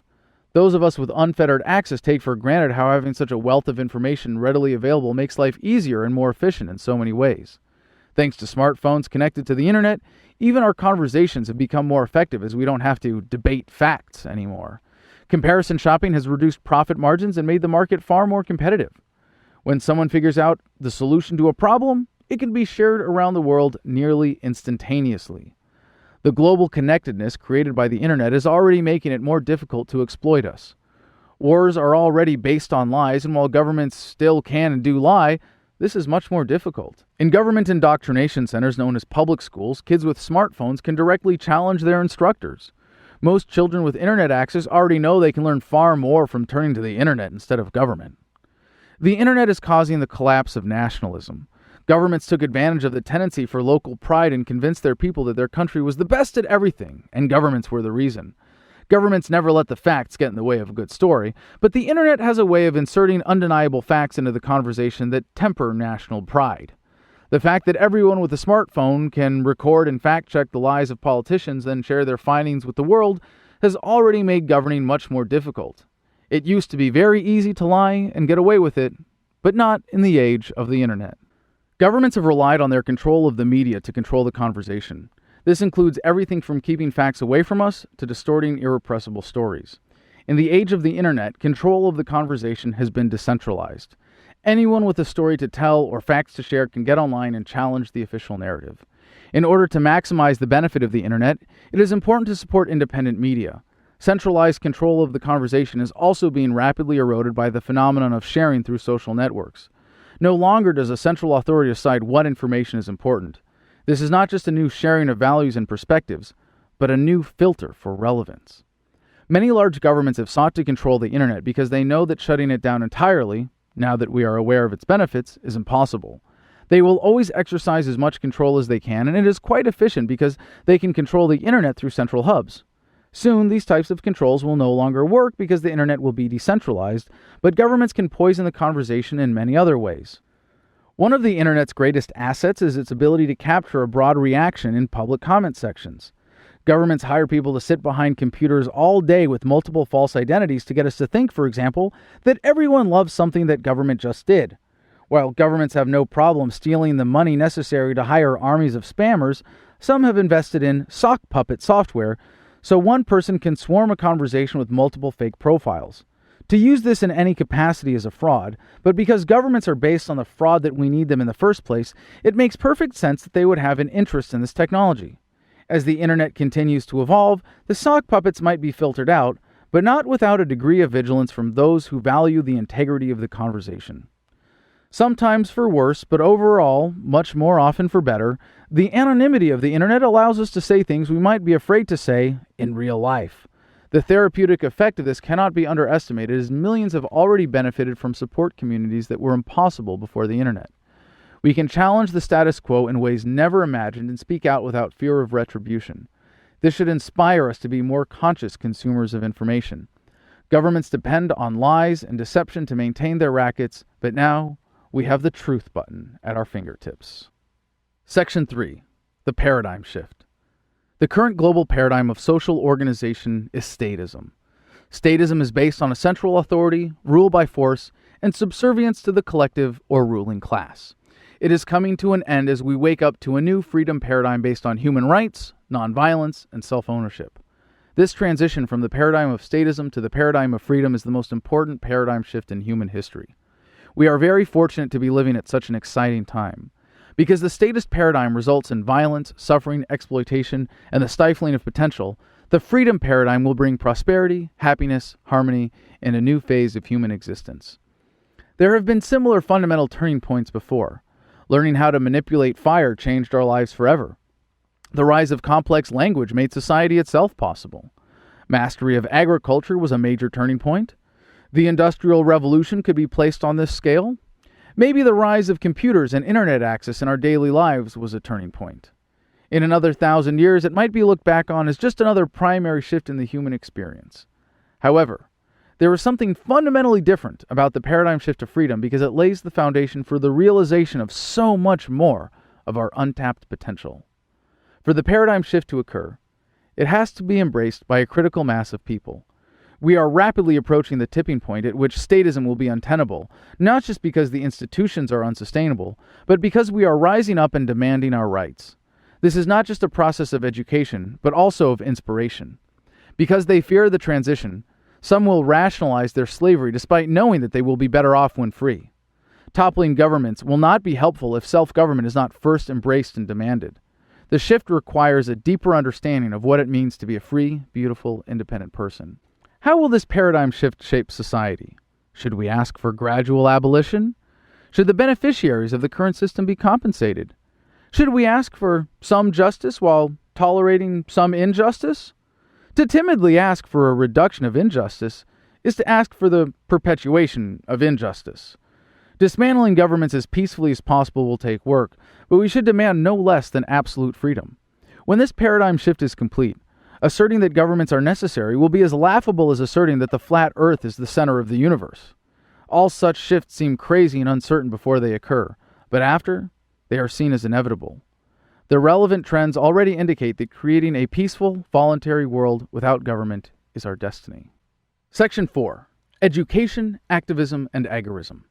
Achieving a free society requires a great deal of education. The current statist paradigm has been beaten into every mind governments can touch because exploiting people is so much easier when they believe their exploitation is necessary. There are plenty of people who are ready and eager to hear the message of freedom, but others need to be shaken by the collar as if to wake them from a stupor. There are those who will eagerly pursue self-education once given a peek behind the curtain. There are those who need encouragement and assistance. But for all those who cling to statism as if mistaking an anchor for a life jacket, there is activism to separate them from their delusions. Education of others starts with education of ourselves. To be advocates for freedom, we don't need to be academic experts, but it helps to have a complete grasp of the message. It helps to have a thorough understanding of how statism affects those around us. This is not just researching, but listening and observing in order to point out the most relevant, immediate, tangible benefits of increasing freedom. Do not underestimate the significance of studying economics to understand the destructive consequences of governments. Be prepared to relate economic principles to real needs. We must be as careful about what we put in our brains as our bodies. Education in the name of freedom can take many forms. Sometimes it's as simple as sharing a thought in conversation or an important news story on the internet. If we find satisfaction from such efforts, there is nothing wrong with keeping it simple. In fact, one-on-one conversations are often the most important factors in changing how someone thinks. Of course, education includes flyering, blogging, writing books, making art, hosting events, certain elements of running for political office, making speeches, standing on a street corner with a bullhorn or a sign, writing letters, organizing petitions, graffiti, hanging posters, media production, chalking, skywriting, picketing, protesting, or just wearing a button to start a conversation. When advocating for freedom or educating those around us, it is important to stay true to core principles. If we argue for the fantasy of limited government, we are promoting at least limited injustice, which is still promoting injustice. One approach when discussing these issues with people close to us is to personalize government violence. It helps people understand the immorality of what they are advocating when we can put their positions in terms of individual implications. Every time they advocate for government, they are suggesting that some form of violence be used against us for disagreeing. All education is a form of activism because it seeks to change the status quo. In a sense, every deliberate act is a form of activism, but that might be too broad a definition to be useful. Activism can be a powerful way of grabbing people's attention to educate those who would never seek education on their own. Street theater, protests, and civil disobedience have this effect. More direct actions like widespread disobedience, boycotts, direct interference with enforcers, tax resistance, seizing land, ignoring trade restrictions, going on strike, or even rejecting elements of government altogether can achieve immediate change. Blind obedience is thoughtless and reckless, but disobedience is always thoughtful and deliberate. Disobedience is civil. Obedience is uncivil. It's easy to talk about the ideal of a voluntary society, but it takes some effort to actually create one. Fortunately, it is already happening all around us in our daily lives. Did you point guns at people or threaten them with violence today, or did you only initiate non-coercive interactions? Every time we create a relationship free of force, violence, and coercion, we are helping to build a freer world. When those relationships are deliberately conducted outside the government's ability to inject violence through taxation, legislation, or other means of control, we are practicing agorism. The term agorism comes from the ancient Greek word for an open marketplace, agora. Governments try to demonize agorist activity as the black market, but that is only because they want our trade to occur where they can control and tax it in their coercion-dominated white market. Agorism comes naturally to anyone who can see its tangible benefits. To achieve a voluntary society, agorism will be essential to building the economic structures that will help us wean ourselves from governments. While we might be tempted by flashier activism, reaching out to those closest to us and in our communities is most important. Help people understand government and how to avoid its exploitation. Start creating a freer society in your community by building it yourself. If you can't convince your friends and family to not support using government against you, it does you no good to try to wake up those people who might never support you if your activism gets you in trouble. If you find the message of freedom valuable, share it as a gift. It only increases in value the more it is given away. Section 5. Localization. Given that it is our destiny to achieve a voluntary society, there are only two ways statism can end: a violent collapse or a peaceful transition. Current government systems are clearly unsustainable. If we do not start paying attention and facing up to our problems, we are headed for sudden failures of the very systems that many of us depend on. While it would be nice to be able to push a button and instantly end all coercion in the world, such a button does not exist. While pushing such a button would certainly make the world a better place, it would also have unforeseen consequences. Where there is revolution without evolution of thought, there is a power vacuum. Instead of provoking instability, we should encourage self-government to fill that void so we can have a peaceful, orderly transition to a world without governments. The way to do that is localization. Localization is dismantling governments from the top down, first restoring power to local communities with the end goal of eliminating all organized coercion and establishing a voluntary society based on self-ownership and universal nonviolence. In many places, governments provide the best means available to achieve this through existing subdivisions in the electoral process. In some places, localization will be most effective when central governments are simply overthrown, but it must be done with a clear rejection of any central government, not just to replace it with another. Localization appeals to people who don't quite support freedom, but simply want a greater say in how they are governed. The more local government is, the more relevant the voice of the individual. Under most governments today, even those with robust democracies, individual voters know their influence is usually insignificant. The global call to localize will unite people of all political persuasions, except for those who want global government. Localizing has many immediately tangible benefits with universal appeal. Smaller local governments will be less likely to make war. Policies of social control will reflect local cultures rather than the edicts of those in a distant capital. Natural resources will be used to serve local communities rather than corporations controlled from far away. Large central governments have proven to be great tools for consolidating wealth in the hands of the few, and the enforcers are paid to keep it that way. Localization provides the opportunity for communities to reclaim unjustly acquired property and make it more widely available if returning it to its rightful owners is not possible. This is especially important for land that has been sequestered but can be made available for homesteading and other productive purposes. The alternative to localization is to fight inch by inch, law by law. If we adopt this strategy, we will continue to lose ground as politicians pat us on the head for engaging in the political process while they laugh and take another mile behind our backs. We will not achieve a free society by begging governments for freedom. We will do it by demanding immediate restoration of power to our communities. The first places to embrace this strategy will lead the world toward freedom. They will be the most prosperous and the most secure. It is crucial to reverse the trend of consolidation of power as soon as possible. The longer we wait, the more difficult it will be. Localization starts by practicing localism, building up our communities and creating the organizations to make ourselves less dependent on central governments. We could even say that localization is inevitable. It's just a matter of how. If we ignore the problems, we can sit back, wait for the collapse, and hope our governments spare us in their violent death throes as they cling to power. If we face up to these problems, we can begin a peaceful transition that will immediately yield positive results. It will most likely be a mix of both, as some would argue that the violent crackdowns against protesters around the world are already a sign of governments losing control. The sooner we embrace localism, the sooner we can end this violence and all the violence of statism. Section 6. Is this a revolution? When we see government for what it is, we are tempted to call for revolution, a relatively quick change. The transition to a truly free society will not happen overnight, nor should it. Clearly, this is an evolutionary process, not a revolutionary one. As we have seen in the past, revolutions without changes in the paradigm have resulted in more of the same. In some places, revolutions will be necessary. Hopefully, they will be backed with sufficient wisdom to avoid turmoil, violence, and the creation of new governments. The point of the message of freedom is not simply to abolish all governments, but to abolish all tolerance for being governed. Given the rapidly accelerating pace of information, the shift from the statist paradigm could happen relatively quickly, but building a new society will take years, if not decades, or even centuries. The shift will not be smooth. Governments all over the world are already violently suppressing insurrections, censoring critical information, and silencing activists with incarceration. In some places, it will be worse than others.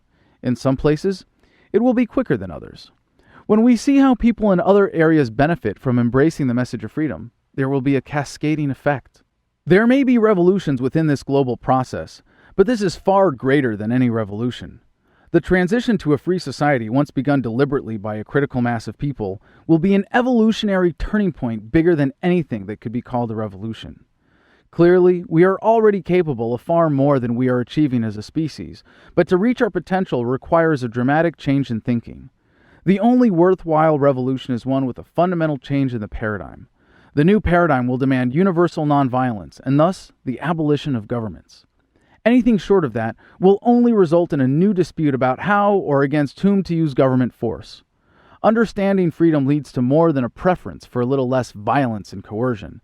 It creates a passion for justice based on absolute principles. If we do not reject every violation of freedom, we may as well concede that freedom is not important, and that we would rather live like comfortable slaves. If the message of freedom has stirred a passion for justice in you and changed the way you see the world, it is your personal revolution. If you do not share this message, then that revolution dies with you. Short of life itself, the message of freedom is the greatest gift you can give, and it gets stronger every time it is shared. If you embrace the message of freedom, having lived until now in a state of ignorance, frustration, or emotional slavery, it will be the beginning of a whole new life. And it starts right now. You know what you have to do. Afterward. If I've learned one thing from all the interactions of my entire life, it is that there is a universality of the human experience. We all want to live peacefully. We all want fair treatment. We all want to be able to prosper. We all need freedom. We all need love. We all suffer under statism. Governments want us to identify as citizens, but we are much more than mere subjects of protection rackets. Please take this message as a gift. By asserting its value, you give me the greatest appreciation possible. Please share it with someone and use it to start a conversation. I hope it has sparked a passion in you. I hope you will show your appreciation by supporting my efforts to further these ideas and spread this message. If this book is not the perfect outreach tool, write your own. Feel free to borrow ideas, language, or exact words from this book. Share the message and help build a free world. The contents of this book will never be restricted by any claims of intellectual property. You can rip it, copy it, rewrite it, criticize it, broadcast it, burn your copies of it, translate it, misrepresent it, and profit from it. I will not stop you. But now that you've finished the book, please consider showing your appreciation by helping to pay for it. This book is available to millions at no cost in print and in every electronic format possible, in every language possible, because of the support of people like you. If you would like to donate specifically to the cause of promoting this book, simply designate your donation for book promotion by letting us know. If you'd like to buy print copies in bulk, please let us know your needs. I am available to discuss the ideas in this book online at forums.adamversustheman.com or in person by request via email at adam@adamversustheman.com. For more information, to show your support with a donation, and to find out how you can help spread the message, please go to adamversustheman.com/freedom. About the author. Adam Kokesh joined the U.S. Marines at age 17 and volunteered for combat duty in Iraq in 2004. This critical experience showed him that war is a racket and led him to deeply question his most cherished statist beliefs. He first rose to fame as an anti-war activist before branching out into other areas, often taking action too risky for other activists. In 2010, he became an independent journalist as Adam versus the Man. He has been arrested and gone to jail dozens of times standing up for his convictions. He began writing Freedom while caged in Washington, D.C. While he has inspired millions with his speeches, videos, and civil disobedience, his greatest contribution to the cause of freedom is the concept of localization as a way to overcome statism and achieving a free world. To learn more, please go to adamversustheman.com. This has been Freedom, written and read by Adam Kokesh.